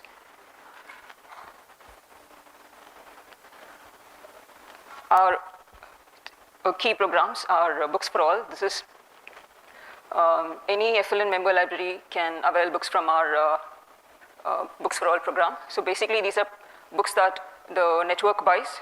Otherwise, these are also books that publishers donate, because we are constantly reaching out to them, and individuals can also donate books to the library. We organize webinars with publishers. We're constantly reaching out to them. We organize webinars with publishers. In these webinars, they know where their books go to. And even the library members, we can speak to the publishers about the challenges our readers are facing. For example, if for the children in tribal villages, they don't have books in their language. For the children in Kurku, they don't have any books in their language. So basically, they're familiar with Hindi, but not everyone. It's not, maybe they can speak Hindi. It does not mean that everyone can read Hindi. For many of our readers, they're not in Hindi-speaking states, they're not familiar with reading or writing Hindi. So these are some concerns that we can share with publishers through these webinars. And publishers, they get to know where their books are reaching out. And we also offer curation support to our member libraries. And we organize library capacity building or workshops. Earlier, we were used to organize online workshops. Now last year and even now, we're trying to organize residential workshops as well. So it's not like one expert telling others how to run a library or what practice to use. It's basically like each other sharing our best practice and what works for our readers and what we find challenging. It's more like a pure sharing workshop. Research and advocacy. Our research and action team, mostly they research about state library legislation or national library legislation, and we advocate for a national library policy. In India, we don't have when you're speaking about public libraries, our public libraries are not free. There are some states, like for example, Karnataka, and I'm not sure, there are like few other states as well. They charge a library tax. So even when they charge the library tax, the public library is not free. So there is our research and action team, they study more about this, and we advocate for a national library policy that's publicly funded and that's locally governed, meaning the decision-making power lies with the community. For example, the Kerala libraries, most of their, the state library, they have like library councils, like district library councils, they take the decisions. It's not like someone at the top telling them what books that they should have in the library. So these decisions are taken at the local level, at the community level. So there's district committee, they discuss, so they decide what books that their members need. So these were some of our residential workshops that happened recently, early this month in Assam. and last month in Bhopal. And next week we have in Chennai. It's a 3-day workshop where different library members from Tamil Nadu, Andhra and Karnataka will be meeting. So we'll be sharing our practice and challenges over 3 days. So reference so far, we started as a small Facebook group, 30-member group in 2018-19, and again we shared our challenges or practices. And this Books for All program, it was there right from the start. And 2020-22, we grew to over 150 free libraries, and again there were online programs as well. During the COVID, we offered online programs, and last year we registered as a society. Now we are more than 200 library organization, and our workshops are now online as well as residential. We find residential workshops are more effective, and we have, through the Books for All program, we have distributed more than everything. It's almost nearly close to 20,000 books to this program, and we regularly consult with different state governments, policymakers through our network. So, would you like to listen to a read aloud now?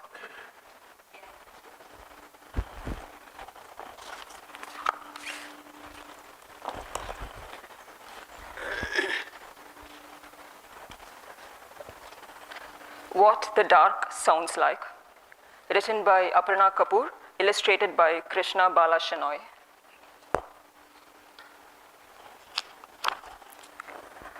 I wanted to know what the dark sounds like, so I listened to a night.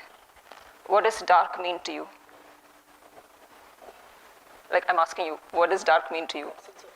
Absence of light. Black. Sorry? Fear. Okay. I wanted to know what the dark sounds like, so I listened to a night. One dog barking and a lot of quiet. I wanted to know what wonder feels like, so I touched a tree. What does wonder mean to you? Anyone can answer? Amusement. Amusement. Ecstasy. Ecstasy. Wonder, Acharyam. Acharyam na ungalku enna? What does wonder mean to you? Like some children shared, like when they get gifts, or when their parents buy them what they ask for, or it could be just traveling to a place, traveling to a beach. So that's wonder to them, looking at different things. I wanted to know what wonder feels like, so I touched a tree. Rough and strong, perfect for hugging.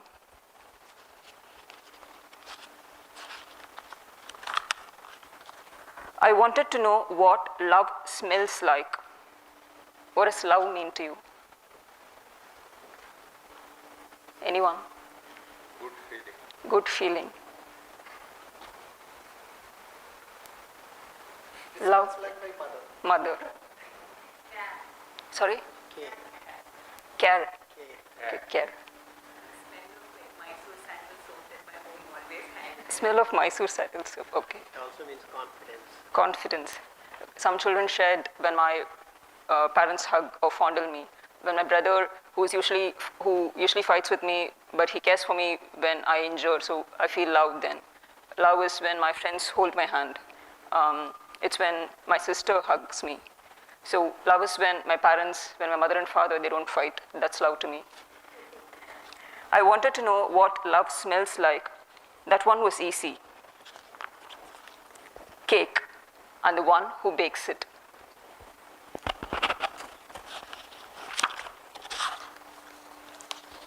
I wanted to know what confusion tastes like. What is confusion to you? Fear. Fear. Uncertainty. Sorry, uncertainty. Lack of direction. Sorry? Recipes. Okay, sorry. Lack of direction. Lack of direction. Roads, you said? Roads. Choice. Okay. Many children said math. Yeah. What did the children Yeah. say? Children said they get confused while doing mathematics, and while reading exams. That's a big lesson for the country. Yeah, Children feel mathematics Yeah. confusion. definitely. It's a big lesson for our teachers and educators. And they also said directions. Like, I don't know, like roads are confusing to me, like routes. I wanted to know what confusion tastes like. So I ate a dream. Crunchy and tangy, sweet and chewy. I can almost remember it. I wanted to know what magic looks like. Magic? Surprise. What does magic mean to you? Cheating also. Cheating,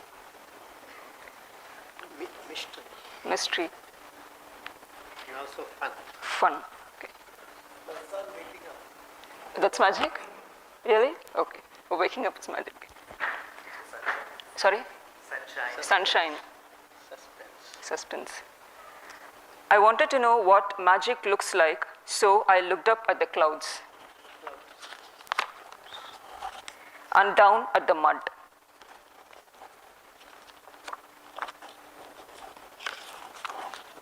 Magic was all around me.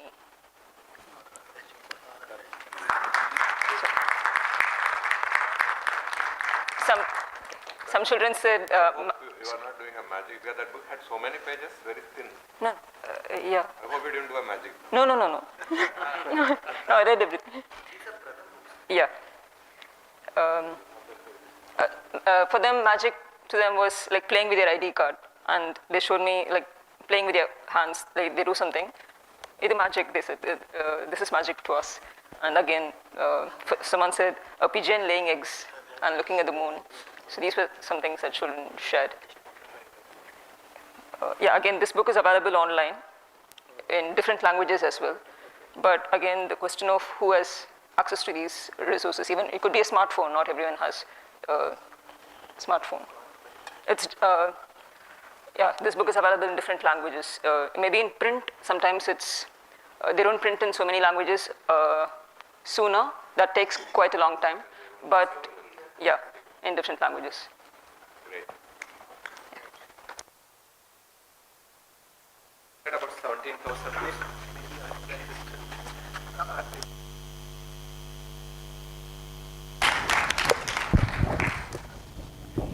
Yeah, it's a wonderful, interesting work. I'm sure a lot of trouble people are taking. I just saw somewhere you said some 17,000 books have been distributed. It means you give away books, they don't have to return to the library. Yeah, we give books to those libraries, our 200 libraries. So, and what is the funding source for all this? It's different for each library. For example, I run a library in Cuddalore. I raise funds through like individual students. Yeah. Did you ever approach any corporate house for a public-private partnership? Yeah, some libraries have done. For example, the library in Delhi, some of them have CSR funding or grants. It's different for different libraries. Again, they have, like I run a library by myself. There's no one to help me. So, and I don't know about these grants. So it's different for different libraries. Some libraries have a fundraising team and they constantly reach out or someone to write grants for them. When I say there are more than 200 libraries, not like very few of them have these funding resources. Or for the network, no, it's. I'm asking, yeah, for the network, it could be different for all the 200 libraries. It depends. In total. No. Approximately, for the network, how much do you need per year? To put it precisely, in a year, how much you spend? I can only, about the network, it depends on our programs. On your own library, like what? 3 lakhs.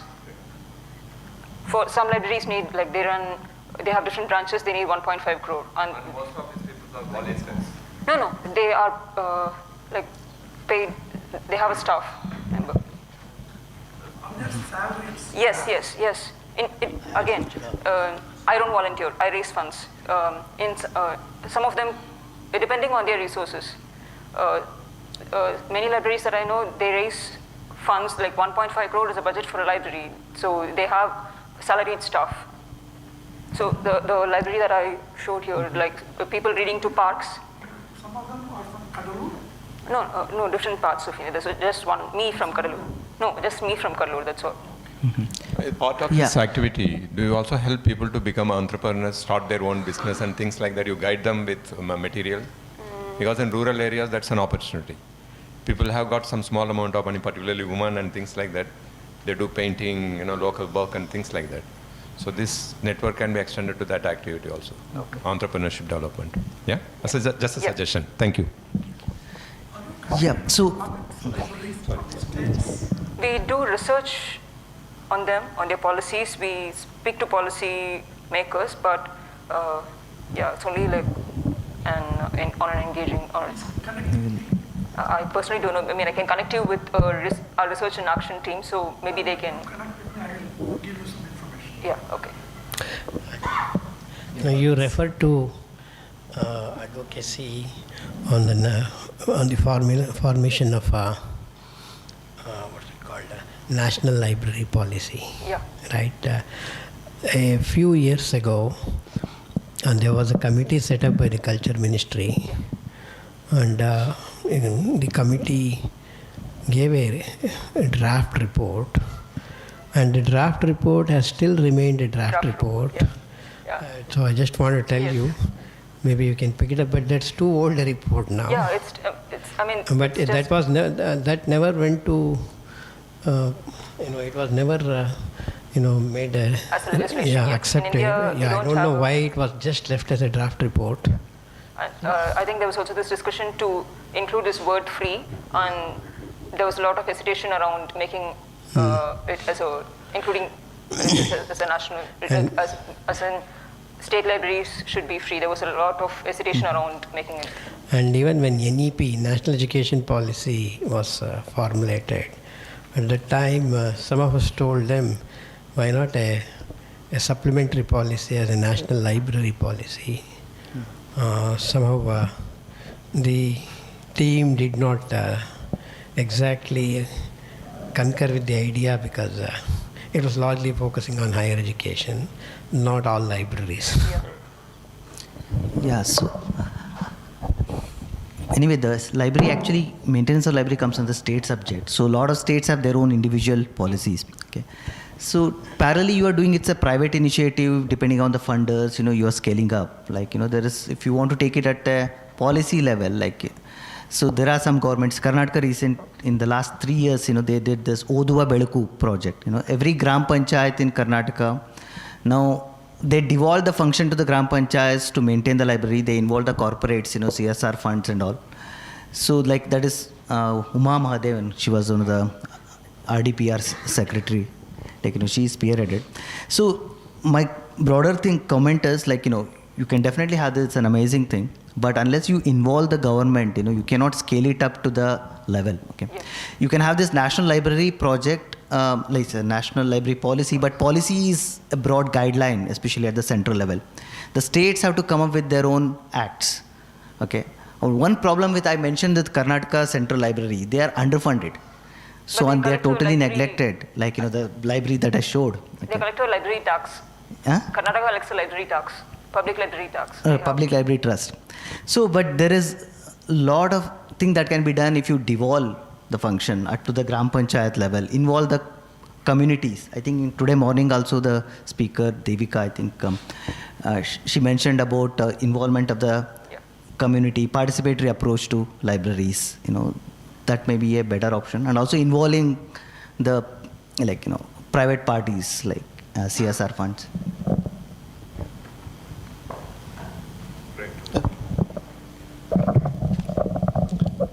But in the same state of Karnataka, rural and school libraries are thriving simply because of one woman. One person, she made all the difference. Uma Mahadevan. Guess who? She's the secretary there.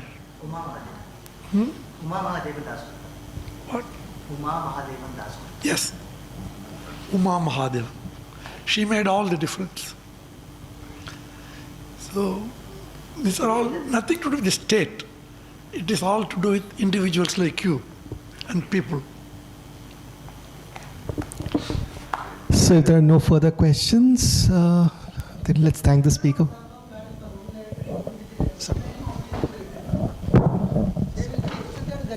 study materials up to school level. Now they are introducing next year onwards for government and government aided colleges one library, one nation, one digital library. That program is called like that. That will be implemented for the higher education side. Slowly he will go down to the schools also for the e-books, online resources, and extended to the private engineering college level also and colleges also. It is central government planning for past 2 years. It is not next year onwards. It is going to implement for the government colleges and aided colleges, government aided colleges. One last question.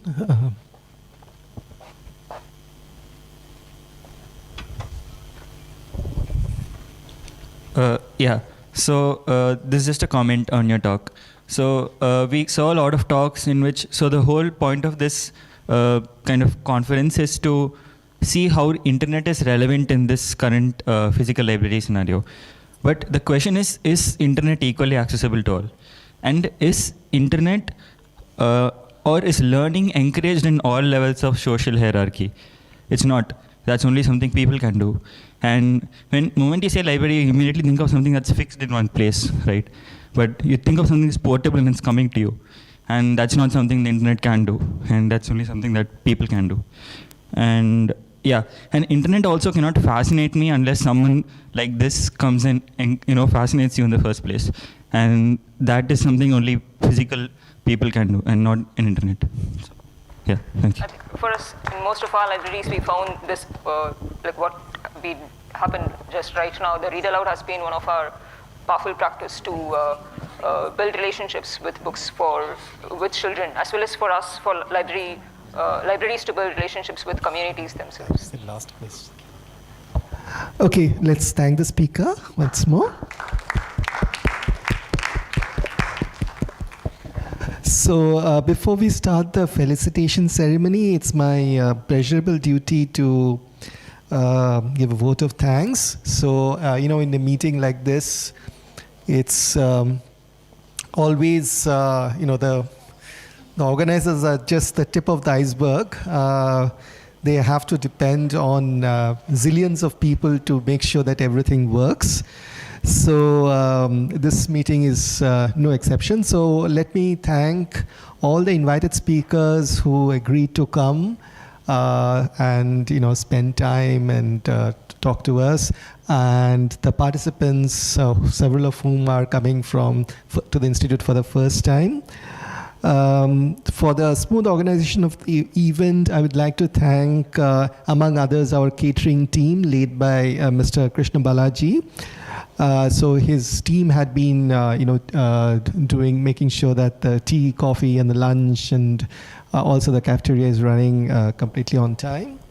Then our media team, Ms. Gayatri, Mr. Shiva, G. Srinivasan, Mr. Rao, Ravi Reddy for making sure the videography, the photography, and the computer-related support has been unstinting. The guest house team, led by Mr. Johnson, who has done all the arrangements for the outstation speakers.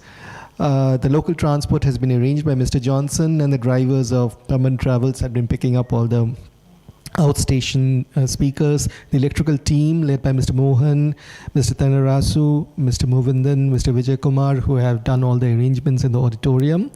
The housekeeping team, again led by Mr. Rajkumar and Krishna Balaji, for preparing the auditorium and making all sundry arrangements. And the library, in particular, Shri Marutu and his team, for making sure that all the associated aspects of this meeting were done without a hitch. And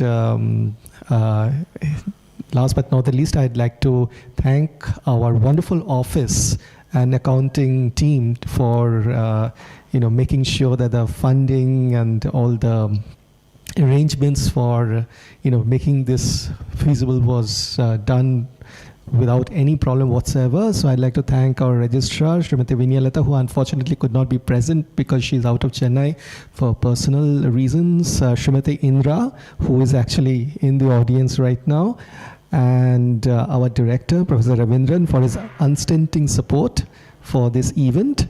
And finally, the Department of Atomic Energy, who through, this APEX project, under which this IMSS Center for Data Science and Complex Systems, under which this program is being hosted, they have given always, sufficient funding for us to be able to do this kind of sometimes not so, mathematical kind of meetings. They have never had given any, objection to hosting these kinds of meetings, which strictly are not kind of very scientific, but have always encouraged us to start out with, have this interdisciplinary thing. And so, on behalf of my co-organizers, Amritanshu Prasad and Marutu, let me thank all of you for, coming here today. Thank you. So we would now start the felicitation without a break. So let me first call our former director, Professor Bala Subramanian, to say a few words.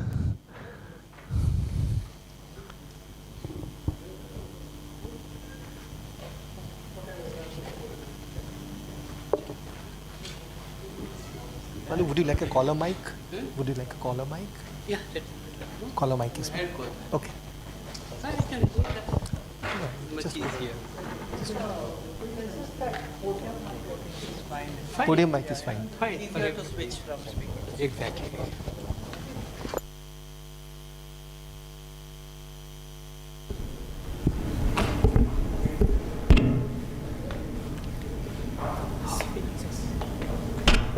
Yeah. Dear friends, I know Mr. Pandian from 2002 and probably I am the one who knows him for a long time out of this audience.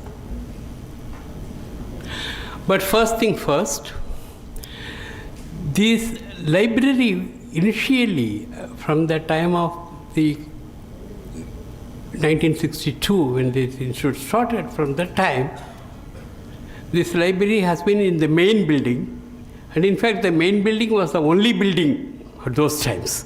All the other buildings came later. And the library was housed at the place where the present administration is sitting. And the library I found, when I joined in 1984, and I found that something very strange about that library, that it had actually books, important books in all subjects, even though there were no faculty members working along those areas. Therefore, this has been one of the well-endowed libraries from the start. And it's in 1989, the foundation was laid for this library building, and the building came in 1990. And Mr. Pandian joined in 2002. After some stint at IIM Indore, and then the UG Center in Ahmedabad.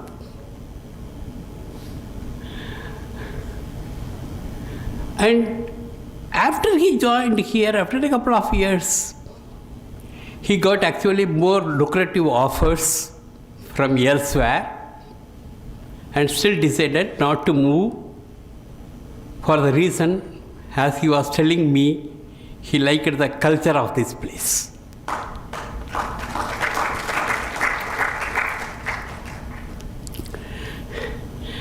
And the one major thing which he did was to make this library user-friendly. I mean, that's one of the great things. And somebody, I think probably pointing out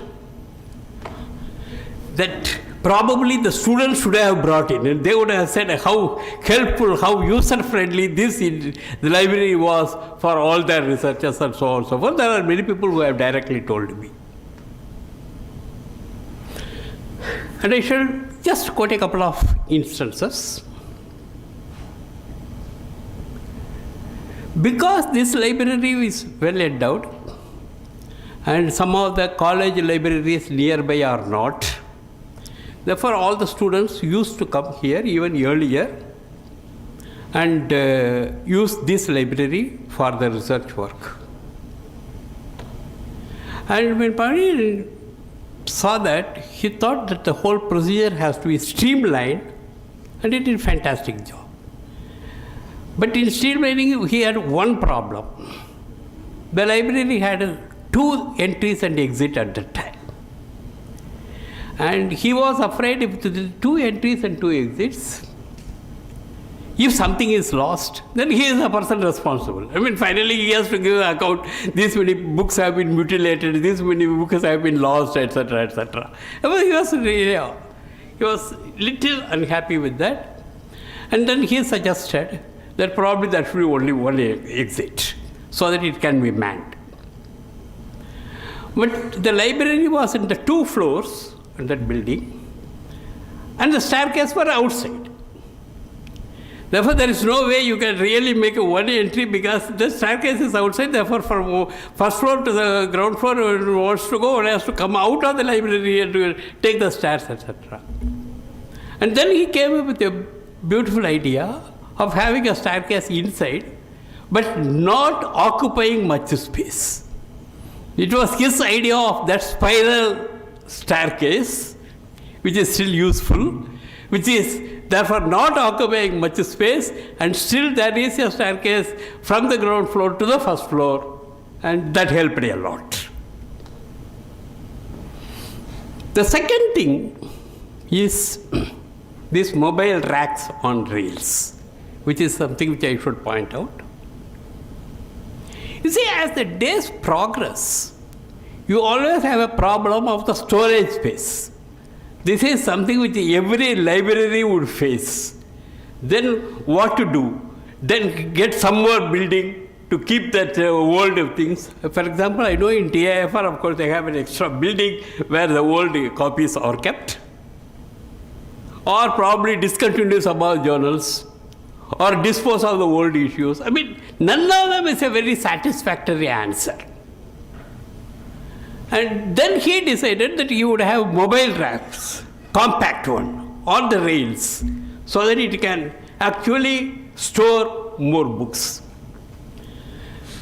See, those were the times when the finance was not much a serious problem. But even though the finance was not a serious problem, but when you ask for the money, they would expect a proper justification. And for these rails and things like that, when you look at the initial investment, that looks a little high. And therefore, Pandian has to come up with a proper answer to the accountants there to see that the rails are important. And he came up with saying that any one bound volume of any journal, say mathematical reviews, costs around 1 lakh. And what he is asking is a 300 rupees extra for the proper preservation of them. And he won the day, and that's all. Then he got the money, and he was able to have everything. The other thing is this RFID. I mean, he was the one who brought it in, and initially with the proprietary software, and then afterwards open software. And many of you in the administrative position would have seen that preparing annual report, one of the major headaches, collecting the information, compiling them proper, and so on and so forth. And then with the help of Professor Dathe, he came with an in-house software for preparing annual report, which made the life very easy. And the annual reporting, because when I go to the other organizations, they always talk about how difficult it is to make this annual report and so on and so forth. And that is something which he did very well. The other thing is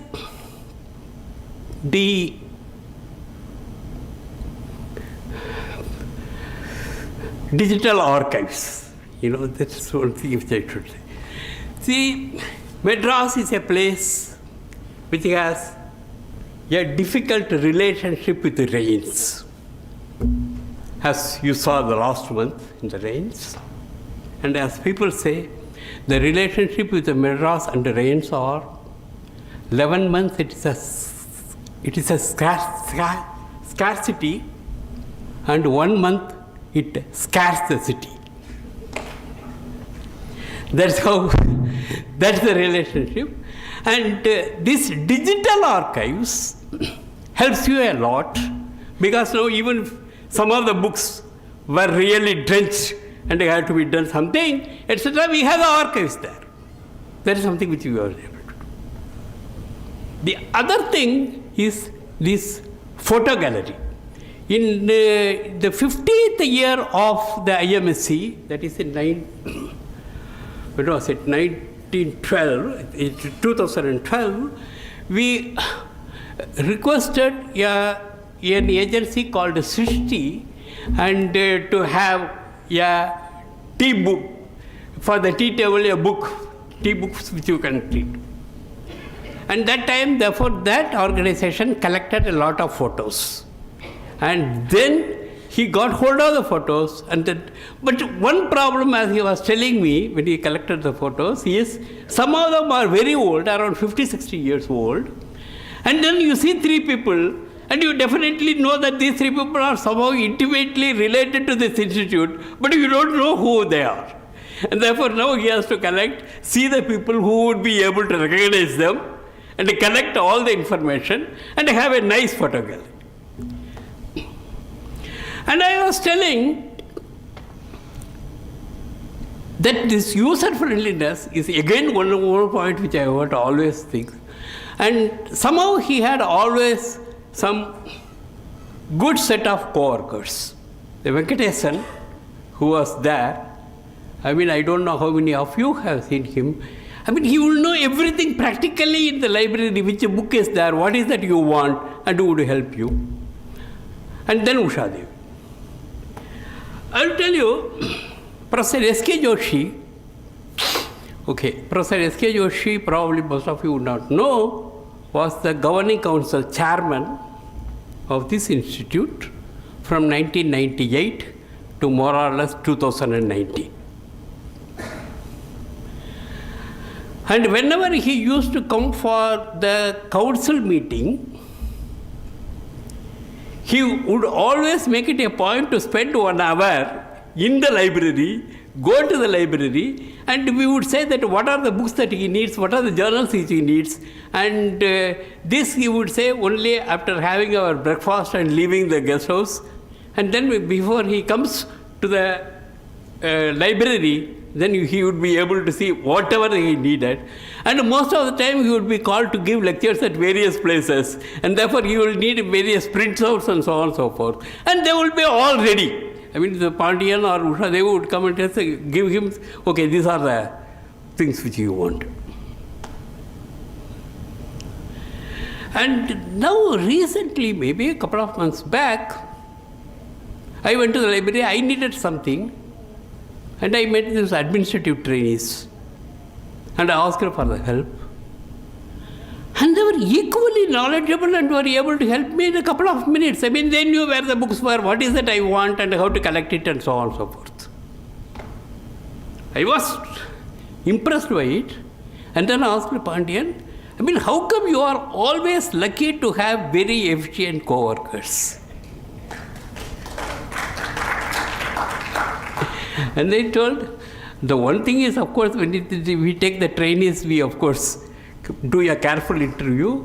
And even afterwards, every alternative Tuesdays, we meet for some time, discuss their issues, and what is that they have to do, which would make them better. And therefore, it is no surprise that 4 of the people who were trained here are occupying some nice place in the Anna Centenary University. That helps a lot. This all puts only a problem for the director Ravindran, but he has to find out a equally good substitute, and which is going to be a Herculean task. Somebody who is as efficient as Pandian, who would be able to take it to greater heights and things like that. And in fact, a little more is involved, because the person has to be not only as good as Pandian, but a little more, because the times have changed. That is what we were discussing in the morning. We were discussing, namely the digital one. You can't stop it. As Bhavanandi in his Nannul around 800 years back told, Parayana Kadidalo, Pudiyana Pudalo, Vadala Kala Vadakinane. Of course, I know that most of you may not know Tamil, and therefore, in fact, I was thinking of the English version only, the world order yielding place to new, but already he has used it in his lecture, and therefore I thought I will go for the Tamil version. And therefore, this library now should be getting transformed for this new development. And therefore, whoever the librarian who we are choosing should be even capable and adaptive for that. And that is not going to be an easy task. I think I am digressing, okay? And anyway, therefore, coming back to Mr. Pandian, therefore I was telling him during lunchtime about a happy retired life, and he said, "No, sir, I am now looking for my second innings, and therefore let me conclude wishing him a second innings which is as successful as his first inning was."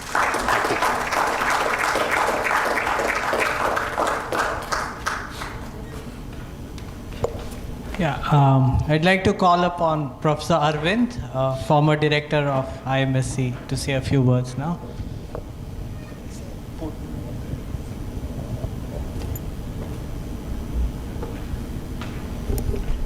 Good afternoon. Balu has covered actually most of the achievements of Dr. Pandian, but let me try and touch upon certain aspects which probably were not covered. I am also an old-timer in the institute. I joined in 1993, not as long back as Balu.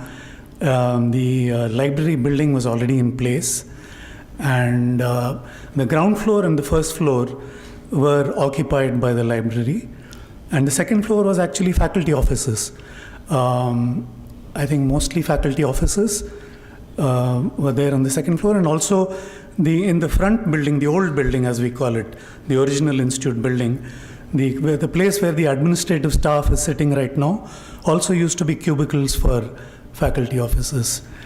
And in those days, of course, the internet was already there, but I think it was mainly email. And I remember using file transfer protocol for transferring large files because you couldn't attach it with emails. But beyond that, internet was not really so much in the academic horizon as far as my recollection goes now. And in the old library building, which has now gotten expanded into a new wing and an old wing. In the second floor where my office was, it used to get very hot in the summers. So it was a natural escape.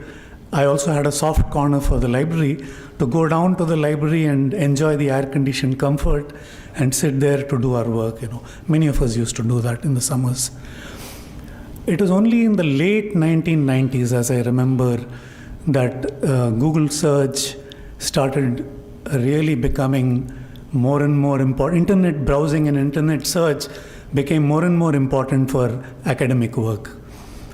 And in 2002, as Balu explained, was the time when the new building was built.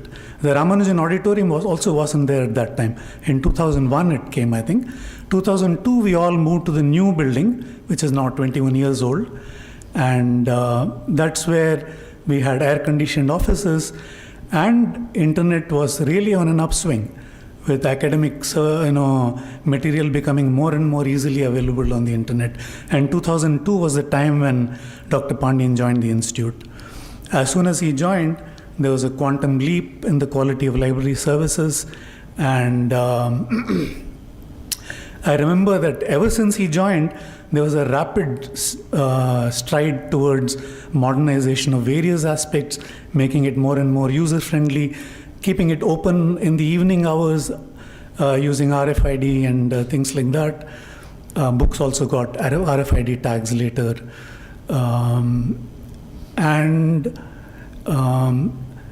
As time went on, where were we? 2002, and rapidly the internet was becoming more and more popular for academic work.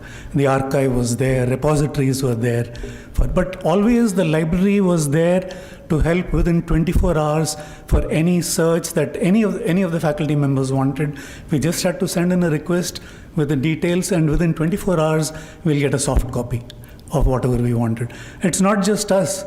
As it was a regional center, the visitors used to stream in mainly during the summer months, but also during other months. College teachers would regularly come, and they would get assistance from the library staff to photocopy articles, and so it was always a service-centered library, as a library should be. So it was fulfilling its role perfectly.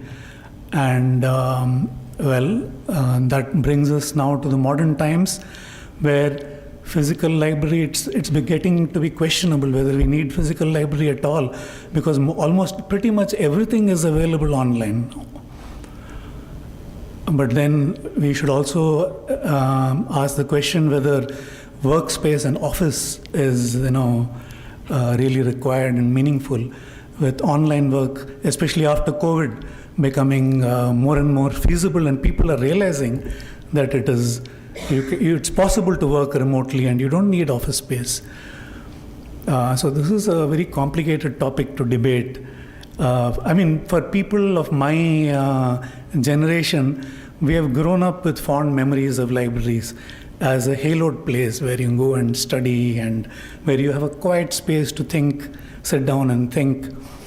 I remember this old short story, American author short story, where I think it is Washington Irving, or I don't remember who now, where there is this person who goes to the library, and the authors of the books come out as apparitions or ghosts. They step forth. I don't remember the author now. Maybe it was Washington Irving, or who wrote spooky stories from those times. But so they would come out, they would step out, people like Herman Melville and others would step out and speak to this person who's in the library. And so libraries have always been a haloed place, a repository of knowledge, but with the kind of changes that are happening in modern times, especially with ChatGPT and other invasive AI-related technologies, we seem to be on a threshold of unforeseeable changes in the coming years. So it's hard to say that what is going to happen to spaces like the library in the future. But anyway, coming back to Dr. Pandian, ever since he joined, I have seen him work as a completely dedicated and a professional librarian, making our library as good as any within the constraints that we have. And I remember when he had a serious accident some years ago. He was severely injured, and it was surprising to see him come back to work even with facial injuries not fully healed. He was back to work, and it's quite amazing, the kind of dedication that he shows all the time.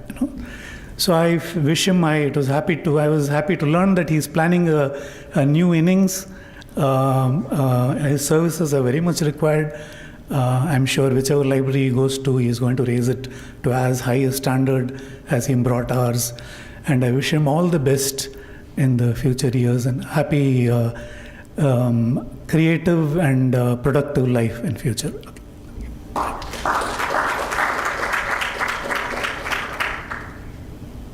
Thanks, Arvind. May I ask our director, Professor Ravindran, to now say a few words? Thank you very Thank you. Before I say anything about Dr. Pandian, I must thank Sitabra, Amri, and Madhu Pandi for coming up with this wonderful idea of having a meeting to honor him actually on the day he retires from our institute. It's a very wonderful idea, very unique I would say in IMSC. Usually it is done for academicians here, but we are now doing it for our person who actually played an important role for academics of this institute, academicians of the institute. In fact, when Professor Sitabra called me on the day that that he wanted to organize such a meeting, I was really excited because I was reading an article in Times of India about having a physical libraries. Okay, there were some workshops that was conducted in Chennai by some school teachers, with some children actually, that reading books in library, that not using your mobile phones and laptops. Okay, that was a wonderful idea. I know it's like the time has changed so much that we'll have to really go back, rewind and discuss about going to library, reading books and things like that. It's an irony, of course, but that was the news in Times of India, and Professor Sitabra called me and said, we are going to organize this. I was really excited about this event actually. I said, of course we should do it actually. It's not only honoring him, also actually reminding ourselves about the importance of library, physical library. Okay, so I'm really happy that this is done to honor him. Okay, of course library is very close to me because I did entire PhD in this institute, sitting in library, which actually came in front of me actually, from the foundation to this level actually. So I did my PhD here, sitting in library, of course working with my supervisor who is sitting here. This library is very close to me. Hence, anybody who worked in this library is very close to me. As Professor Balasubramanian mentioned, many of those staff who worked were my friends actually at some point when I was a student. And I had many friends because I was in library, because many students used to sit. Because initially library was the only place which had air conditioning in some places actually. That was one of the attractions, of course. But that was not the only reason, because the library was new that time, and so everything was new there actually. Otherwise, the other part of the building was quite old, and we had to sit with a lot of co-friends. So I had a great time using this library. Hence, I have very strong bond with anybody who works in the library, and with Dr. Pandian. I knew Dr. Pandian from 2013 when I joined this institute as a faculty. After I left, after getting my PhD, I left, and then I came back again here and joined as a faculty. And from that day, I have, been to, library for various reasons, and he has been extremely helpful as a user. I benefited a lot from you. Also, I had many suggestions in different formats, and he was always been cooperative. Like Professor Balasubramanian said, actually, he never said, why do you need this kind of things actually. So he's always kind of forthcoming actually to do things. And I had an idea of actually having a Ramanujam hall, and he had worked very hard to actually set it up in the institute, and a hall for Ramanujan. And I think I wanted to have it before he retires. Unfortunately, due to various reasons, we could not make it. And I can actually assure that it will happen, which he started actually during his time here, and we will have it in IMSC. This is small, my center where all works of Ramanujan will be kept, and he had prepared many things for that, and it will be done. And I had actually interacted with him on many occasions, actually furnishing and things like that. He's one who actually takes the lead. And today the library is, I would say, is the most beautiful part of the institute. In fact, if I get visitors to this institute, the first place that I take him or her is the library actually.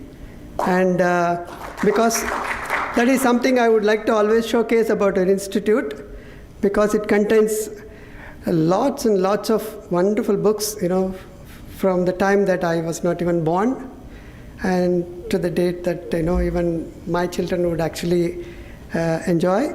In fact, my daughter comes she's very small, so she comes here to read storybooks. Even storybooks we have actually for users. So it's a library which contains everything, and I think a lot of credit goes to him actually making this library a beautiful place for work actually. So I don't want to take away too much of time. And he had worked very hard for this library. And when sometimes I go there and I find not too many people around, I really feel like having a meeting with students and tell actually spend time in library, just don't spend in your office alone, because there's plenty of things to read. You don't have to only concentrate on the books, recent books on studies, because there are books that I had to tell my students to go and look at it, which are actually about 60, 70 years old, and they are very, very precious actually. You cannot get it in anywhere actually. I also want to add one more thing about our I said library, it means actually Dr. Pandian, because he had contributed a lot to this library. Without his effort, it would not be like this. The thing is actually that our system has works in such a way that anybody from outside can actually approach any of us and borrow books actually. So I meet a lot of my old friends when I visit places. The first thing that they say is about our library actually. That library you can visit, okay? Nobody will stop you, okay? You can borrow books through any of our friends, okay? So it is actually IMSC is not just known for the science done here, it is also known for the kind of facility that through library it has provided to the Chennai and around Chennai actually. So I'm thankful to the librarian for actually making this library, sort of accessible to, lots and lots of people who benefited, and if you really look at actually, they're as old as I am actually, the kind of beneficiaries if you see. So, and recently there was a visitor who was a faculty in our institute, and while he was talking, it was a physics talk. This was Professor Haridas. Okay, he said actually, so I want to thank this institute, and particularly to Dr. Paul Pandian.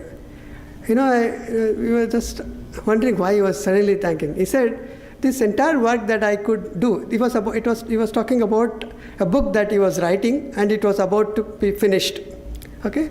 He retired about maybe 10 years before or something like that. For the last 10 years, he has been writing this book, sitting at home or visiting some institutions. Okay, and he said actually I would not have written this book without Dr. Pandian's help, because I live in a house where there are very few books, so I need to refer many books. So I just call him and ask, send me a copy of it.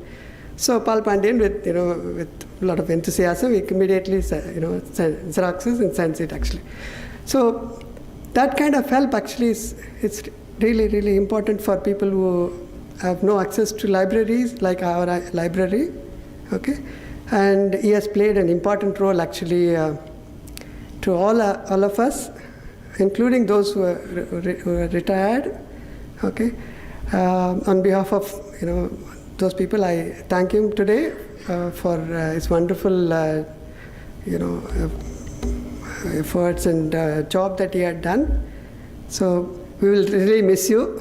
Okay, I can't believe that you are retiring today, but I hope you will keep coming and sort of helping your juniors here actually. And I can see a wonderful team you have created, and this is one of the best part of our institute actually. Thank you for doing this.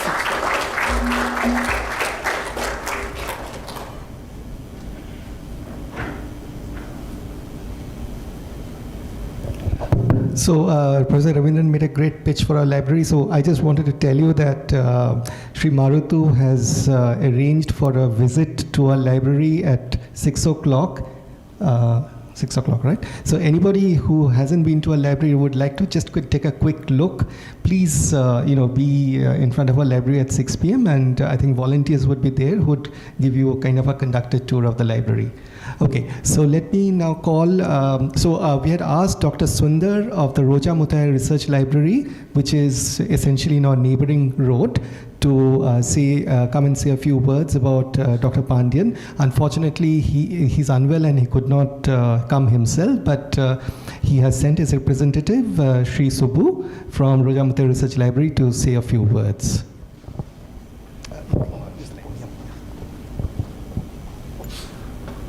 Good evening. Mr. Sundar, he is not well and he has sent its note to read here. On behalf of him, I am going to read the note. There are very few institutions in India where librarians are celebrated. The Institute of Mathematical Sciences is one of them. I am very happy that the Institute is aptly recognizing the contributions of Dr. Paul Pandian. Dr. Pandian has been working very quietly here for quite a long time. A very helpful person, not just for having served his institute, but also to fellow librarians and users. Whenever we wanted an article, we would approach him and he would help us. That is the spirit of true librarianship. He knew he was retiring and he wanted to set things in order. He recently approached us to organize the photographic collection of the IMSC. Anyone else would have thought it unnecessarily, especially when they are going to retire. This is the difference I am pointing out. The proactiveness of a leader, identifying talents and engaging them to accomplish something. Not all neighbors will be essentially partners. We have been natural partners. Recently, he helped us in setting up the DSpace in our library. While setting it up, we noticed his curiosity to learn new technologies and his commitment to help a neighbor institute. I thank Dr. Pandian for his timely help. In fact, our partnership started when the Indus scholar, late Airavada Mahadevan, set up the Indus Research Center in Aramaral. Professor Sitabra Sinha, Professor Ranojay Hadigari, and Dr. Ashraf participated in several endeavors that Mahadevan initiated. We had a chance to work together, and parallelly, it was now with Dr. Paul Pandian. As a head of institution and vice chairman of local library authority, I am very much impressed by the librarianship and contributions of Dr. Pandian. I wish him good health and a good journey ahead. Thank you. Thank you, sir.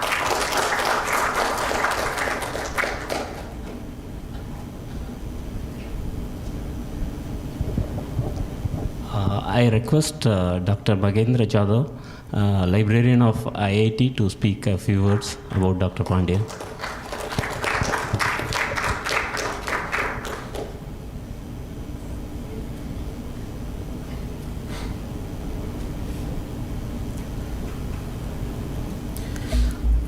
Good evening, dignitaries sitting on auditorium. Dr. Pandian, actually, if we talk about him, it may be 1 hour is also very less. I know Dr. Pandian almost from more than 25 years.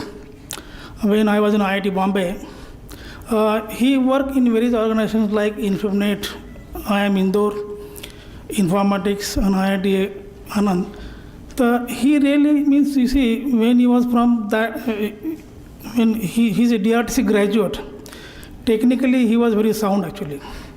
Unix and Linux, actually people was only knows about that word only, but he was really practically working on that.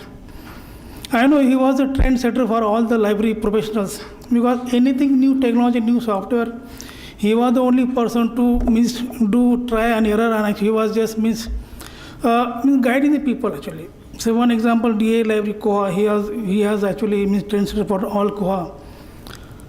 And I met him actually before 25 years, maybe during Caliber or Malibnet somewhere, I did not know that time. But after coming to IIT Madras, when I joined 2010, so after that, really, within 2-3 months, we just meeting actually any requirement there. so that we fulfill each other, because IMSC maybe subscribe something, IIT have something, but no any library in the world they can subscribe all resources. So reciprocal basis we used to share resources, and he was helping. Means really mathematics means what you want you will get in IMSC. That was the really means we know that, and he really means I can say he's true librarians, okay, because means any librarian or maybe any professionals, you want some skills actually. Like you should be technically, he was very sound in technically. He want managerial skill because he worked in IIM Indore, so he learned many managerial skill during that time. He was in Infonet, so technologically, library networking, all these means that time it was initial stage. Infonet taken initiatives to all autonomous universities entire India. So he was that time really working hard. And all these things means he achieved lot things. Only I just feel that means all DA means professionals or means scientists should have 62 years. I was not knowing really, to frank actually till last week. Okay, when Marotam called me, he is retiring. Then I told actually there is no 62. So really I was surprised. Otherwise I would have means planned for any fellowship volume for him. Really I do not know that. Okay. So I thought actually all means scientists and all everybody getting 62, but he told me that it is not 62. So really 2 years we miss you. Okay, that I can say that. And means during my this IIT Madras, he also helped us. I also come to IMSC. Okay, many things professionals like means other library work. One thing actually just I want to tell you, when he was in Infonet that time, he almost 200 university libraries actually he was like instrumental for that all automations. So all that time it was started initially, and then he was really means that time worked very hard. Even the in consortia, that was initial stage actually. All these now we say ESS, INDEST and all that time, it was initially started because and one thing is that actually there is one union catalog of all university or college libraries, Infonet maintaining that. Okay, so that one of his actually contribution. He just worked today. If you say that what books are available in other libraries, you can go to Indicate. So that one of the contribution I can say is means best contribution. Okay. And I do not know, Devika Madalia or means Satyanarayana supposed to come, and they came today. They came. See, these are the actually affection. Actually, where he worked in Satyanarayana informatics. He was learned the all means trends, publishers trends. E-resources. That time is 90s earlier. There was people not talking about, do not know about e-resources, but that time he had actually exposure in informatics. Means how you can handle databases, how can e-resources, and might be I don't know. Means he also did PhD on e-resources management that time.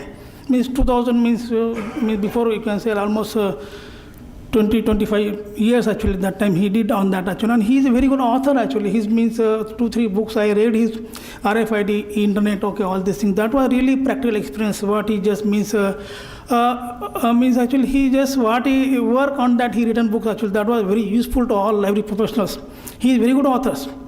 And that's all this like that time in 25 before there was Series ISS, Vinysis, all these software actually by default he is from DRTC, but after that there is no training, but he was himself was trying that when I came in 2010 to meet him actually, and I see his desktop actually it was like there was a terminal. Okay, I never seen any librarian actually he can open terminal and he working on that because Unix was there. Okay, so IIT Bombay was actually they working on Unix. So I know Unix and I was also means fan of Linux and all this flavor. But when I came, I see actually his terminal Unix. So I really means happy that time because some of the librarians really they means. You can say love on open source. He was I don't think means many things he did actually in open source. He saved a lot of money, and really this today's gathering actually showed that how he contributed to the means IMSC. That I can say no. As per my knowledge, maybe organization something they just call all people and they do felicitation, but you called actually director Infonet and Satyanarayana because that was he initially worked there, and they also realized his contribution what he was contributed there.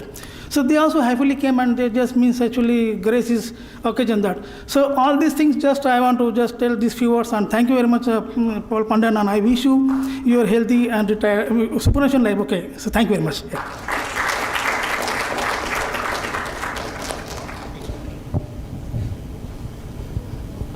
I request Dr. Venkata Kesavan to say a few words.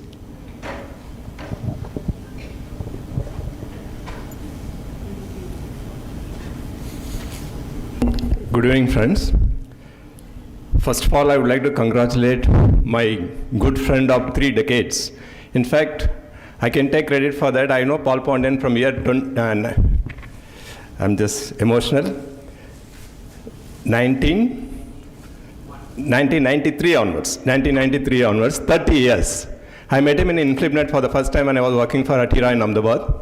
There was a training program organized by InflipNet, capacity building program for all librarians. He was one of the resource persons. And I have seen him because he's coming from South, and I was there. I could not speak to many people in Tamil and things like that, so he became friend. What I noticed from him from that day till date, there are 3 Ds which is important in his life. First D is, I would say, he is a very disciplined person. I can go back to 30 years back. When that workshop was to be organized, he was the first person always in the venue. He made sure that everybody came there, and he was the last person to leave that place. 15 days we had together.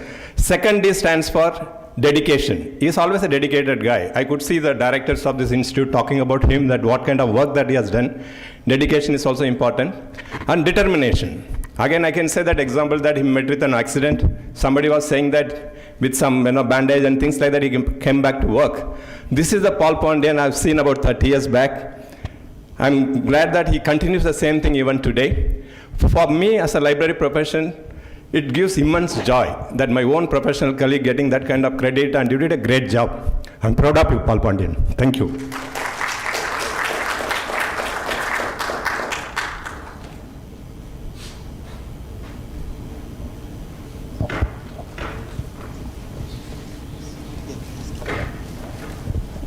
Yeah, IIT librarian is honoring Dr. Pandian.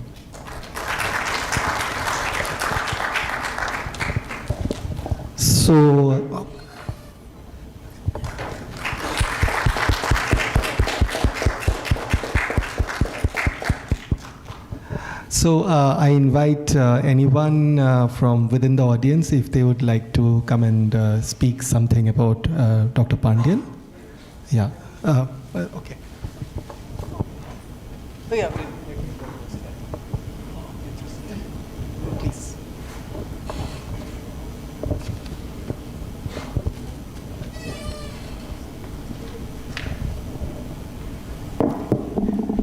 It's a pleasure to talk about my colleague, Dr. Paul Pandian, whom I can say I know from his stay in this institute, day -1. And the -1 was when we first met, when you came for the interview. And I have worked with him many years, because I was in the library committee along with Pandian. And all the developments that you heard that he did here, it's quite extraordinary. And in fact, the whole RFID thing came because we wanted to keep the library open, so that anybody can, if they take out the book, it doesn't need the intervention of a person, which limits the access to the library to have a person all the time. So this 24-hour thing happened because of the technological innovations which Pandian brought about. I know a large number of students who used to come to the library to use them. Some of them were coming for internship here and discussing with me and other things. It has been extraordinarily useful to all the students from various colleges, not just professors and academic professionals, but students, especially students. It has been extremely useful. And one of the interactions that we had with Pandian, and that is the essence of the library, is sometime in the middle of 2006 or 2007, when this digital library concept was becoming more and more popular, we had a debate whether we should expand the library space. We had a building, and it was getting crammed, and this compact storage thing came. But then you cannot put books in the compact storage. You can put journals, bound journals, and so the books needed space. So at that time, we had a debate, both in faculty meeting and in our library committee, whether we should go for digital, e-books, rather than having physical books and physical journals. And in fact, we took the view in the library committee, I remember this discussion, probably Krishna was also there, I'm not sure, that, library is a place where you browse. It's not like a Google search where you take a keyword and put it. Then you are only searching for what you already know a little bit. Maybe just a keyword, but still it's something that you know. On the other hand, in the 90s and earlier times, library was a place where we would go in between our whatever research we were doing. You look at the journals. When you look at the journals, you look at the contents. I may not know anything about what came in that journal, in that issue, but I may find something extremely interesting by just looking at it. The idea of browsing is one of the most important things about the library. I'm saying this as an outsider, as a user of the library, not as a professional. So therefore, what is the point in saying go digital? On the other hand, our library shelves were coming closer and closer, in which two people could not easily pass by. That is when we decided that we will go and propose this new expansion of the library. But then we had a problem. We had space constraint in this institute. We have very little space, as you have seen. And we did not want to cram the green space which we already had. You see that banyan tree there. So if you had to expand the library, you had to occupy more space. Then we came up with the idea, okay, we'll put it on stilts, leave the open space below, and that is the colonnade that you see there. So all this thought went into it, and the fundamental idea was to keep the library as a browsing place, not just as somewhere you go and search for what you already know a little bit about. And I think all this was possible because, Paul Pandian not only was receptive to ideas, he was giving the ideas. And we of course had a library committee, and I remember the discussions in the library committee. It was always extremely useful, and because of that, together with under Pandian's leadership, we have been able to maintain this library as one of the best libraries anywhere I have seen. I have been associated with another institution where I used to go regularly, where I have seen how the library has become something else completely. You don't see books, you just go and sit at the terminals. And somehow that it doesn't give the feel of the library. Here you still have the feel of that library. You can go, you can browse. All the physical journals are there, not just electronic volumes. And I think it's quite amazing. And not only that, after the new building, the concept was initiated by us in the library committee, the whole concept of this space expansion, where we kept the old building and then pushed it in front without occupying a physical space below. I think all that is there, and now I see when I go, and I retired many years ago, and whenever I go there I feel so happy, and all that happiness is due to Paul Pandian's efforts. Thank you very much, and wish you all the best in your second innings.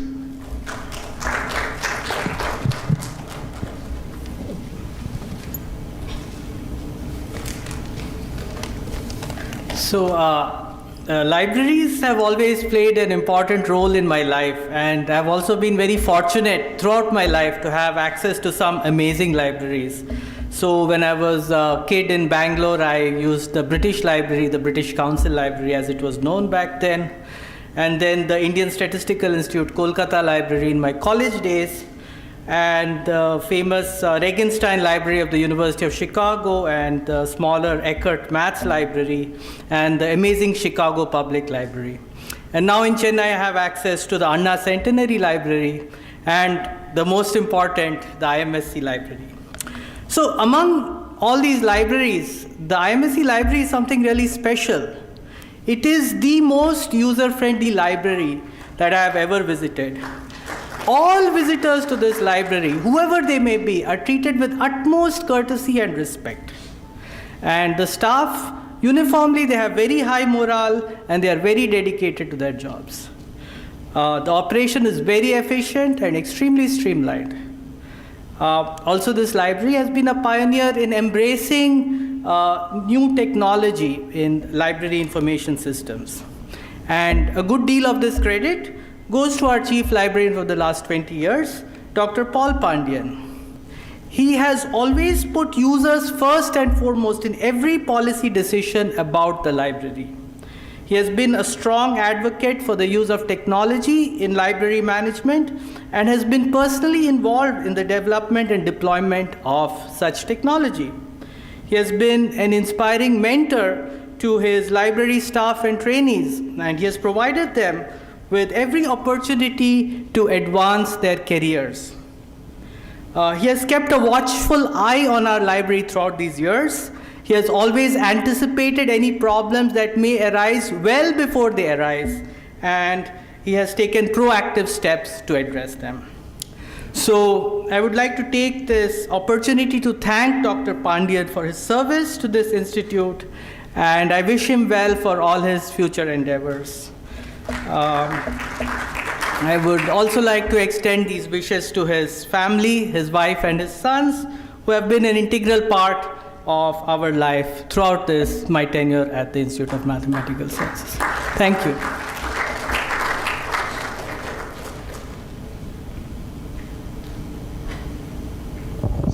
Is there anyone else who would like to say a few words?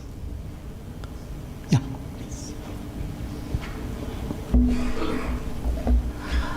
Good evening. So we are the we are the people who are going to miss him on day in and day out. We have learned so much from Dr. Pandian.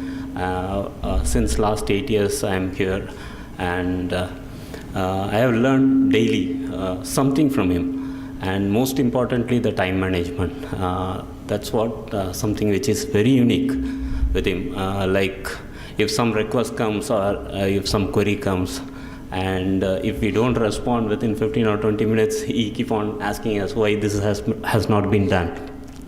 And he used to follow up till we complete those tasks. So we used to anticipate, like, sometimes like some queries is there and we have to respond immediately. And we used to plan many times, like when there is a request from office and the director, sometimes for some data. Some time back we used to prepare and send it. And later on he used to say that don't prepare at the last moment when they ask. Like you anticipate, every year we are going to give some kind of similar data to the office, and you plan it and prepare the data, keep it ready. And I think whenever we get such requests, I think the response will be the first from the library. I think that's how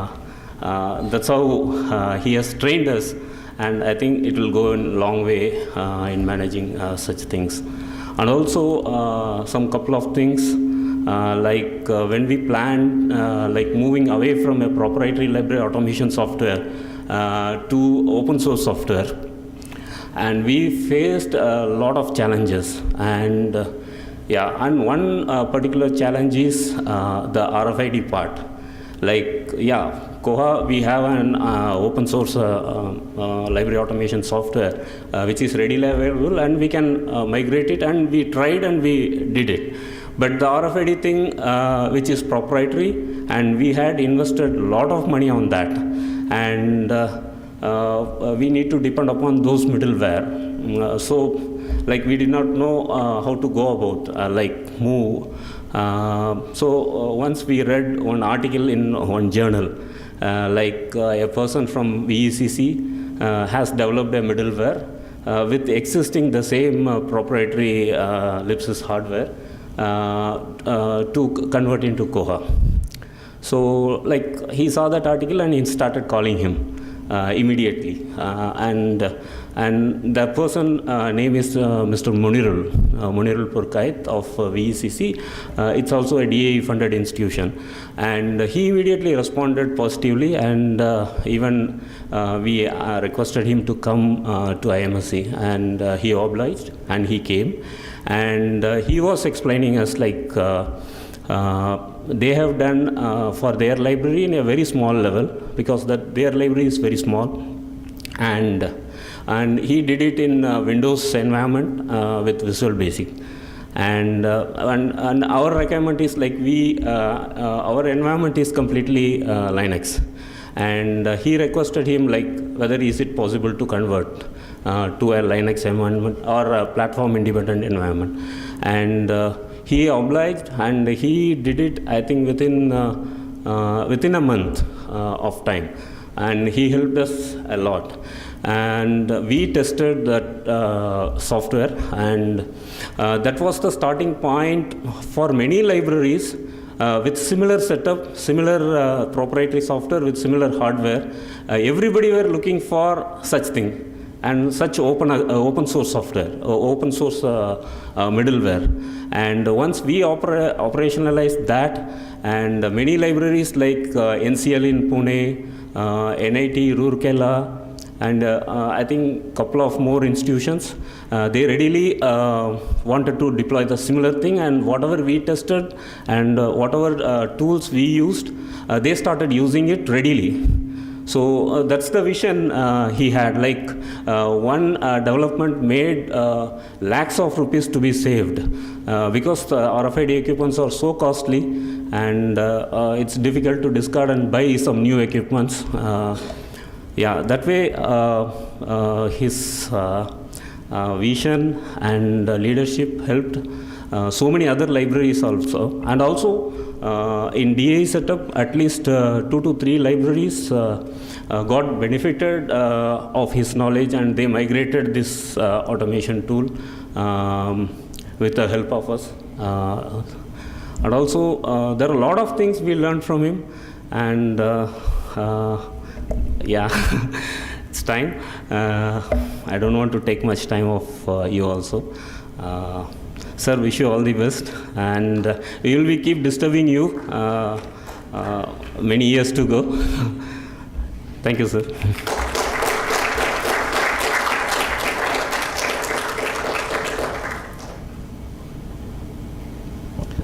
Is there anyone else who would like to say a few words? Oh, please.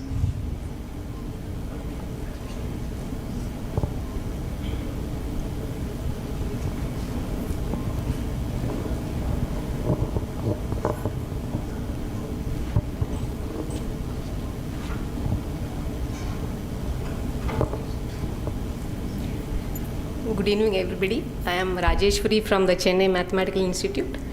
CMI and IMSC Library have always been working together, and CMI has always sought help from the IMSC Library.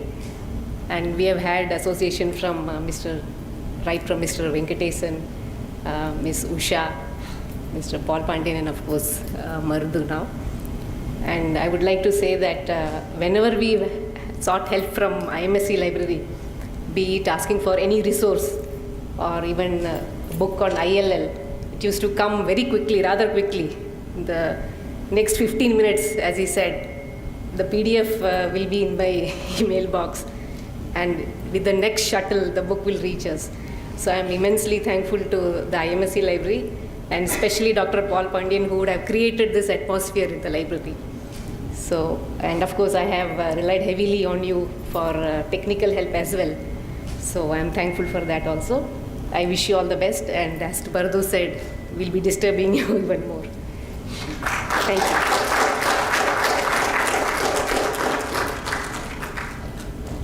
So as the final step of this felicitation ceremony, let me ask Professor Ravindran to formally felicitate Dr. Pandian on stage. May I call upon Dr. Pandian to go on stage?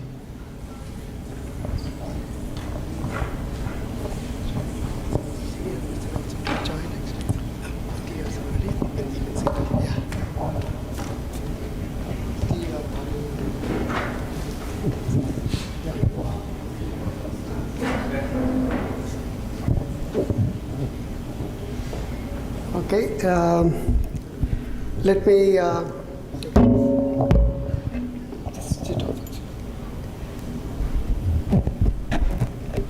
so very sad.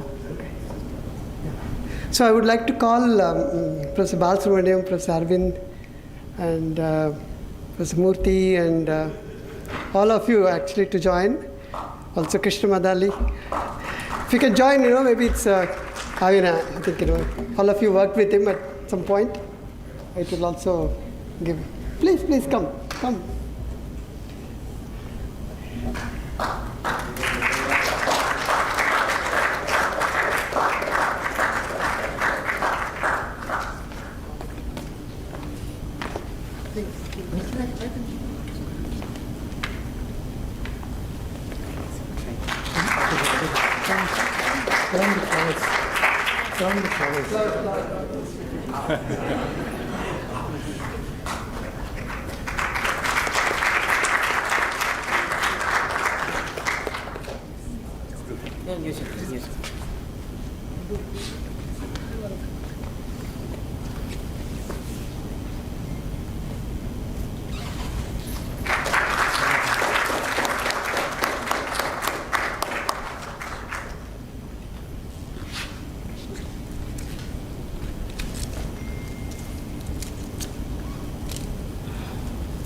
We leave the stage to him. Thank you. We leave the stage to you. Stage to you. Let me just speak. Yeah. I like to say a few words. Yes.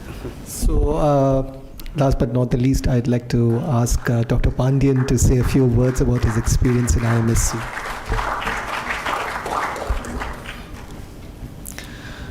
Good evening to all of you who present here, and all those who could not be present here, but they sent their wishes.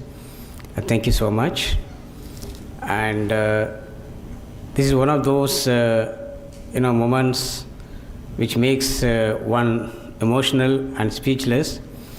But I have to speak, at least to thank those responsible for my professional career. But first, I would like to thank the organizers of this event, Professor Sitabra Sinha, Professor Amritanshu Prasad, and Mr. Marudu Pandian for having thought of this kind of event to coincide with my superannuation day. And this is the character of this institute, which actually made my stay longer than what I planned initially for. Actually, I came here from IIM Indore to spend some quality time with my mother, who was ailing suffering from she was suffering from tuberculosis, and I want to spend some time with her, and I want to kind of come closer to my hometown, and this is the place where I could kind of immediately get it. So I came here and then spent one and a half years I spent. And then I was to go back to North, and I did have an offer to one of the IIMs and also some other national institution kind of a thing. But this 1.5 year stay here and the conducive atmosphere made me think twice and made my stay longer to the extent that I'm retiring today.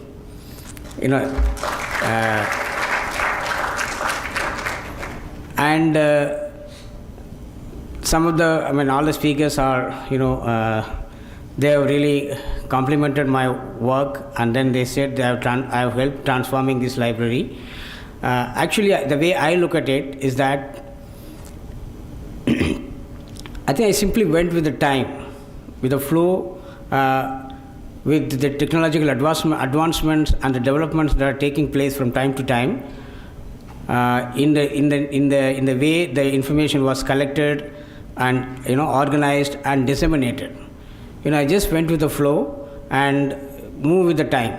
That is how I think I see it. Not big achievement kind of a thing, and with the support of the authorities, particularly the director, the library committee, and my own colleagues in the library, we could do this transformation. So I would like to formally thank the directors of this institute, Professor Balasubramanian, Professor Arvind, and the current director, Professor Ravindran, and all the library committee chairmen from Professor R. Sridhar, Professor Jagannathan, Professor M.N. Murthy, and Professor Amritanshu Prasad, and the current chairman, Professor Sitabra Sinha, and all the library committee members whom I have interacted very closely in the library matters, and both academic and the non-academic members I would like to thank, and especially the administration team, particularly the accounts and administration, who have actually provided all the support to make this library transformation as that you see today. And I'll also like to thank the speakers from outside who could make it to this event, and also my friends, my friends like Dr. Venkatakeshavan, Dr. Jadhav, and particularly Professor Subbayya Arnasalam, who had been, I think you will be known to the library science professional as a, scientometric man, the India's Eugene Garfield. Okay, and he has been advocating open science both at national and international levels, and he's a good friend of many library professionals, and many got benefited from him, and I am one of them. Thank you, sir. And I'd like to thank all the academic members and all the non-academic members and the IT team and everyone of this institute, and thank you so much for this opportunity. And thank you. Take care.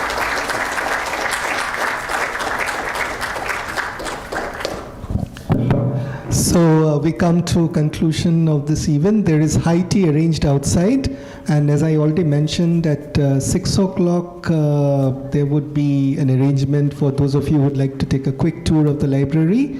Those of you who would like certificate of participation could just get it from me. I'll be here for a little more, so you could just come over to me and I'll sign it and give it to you. And I just wanted to mention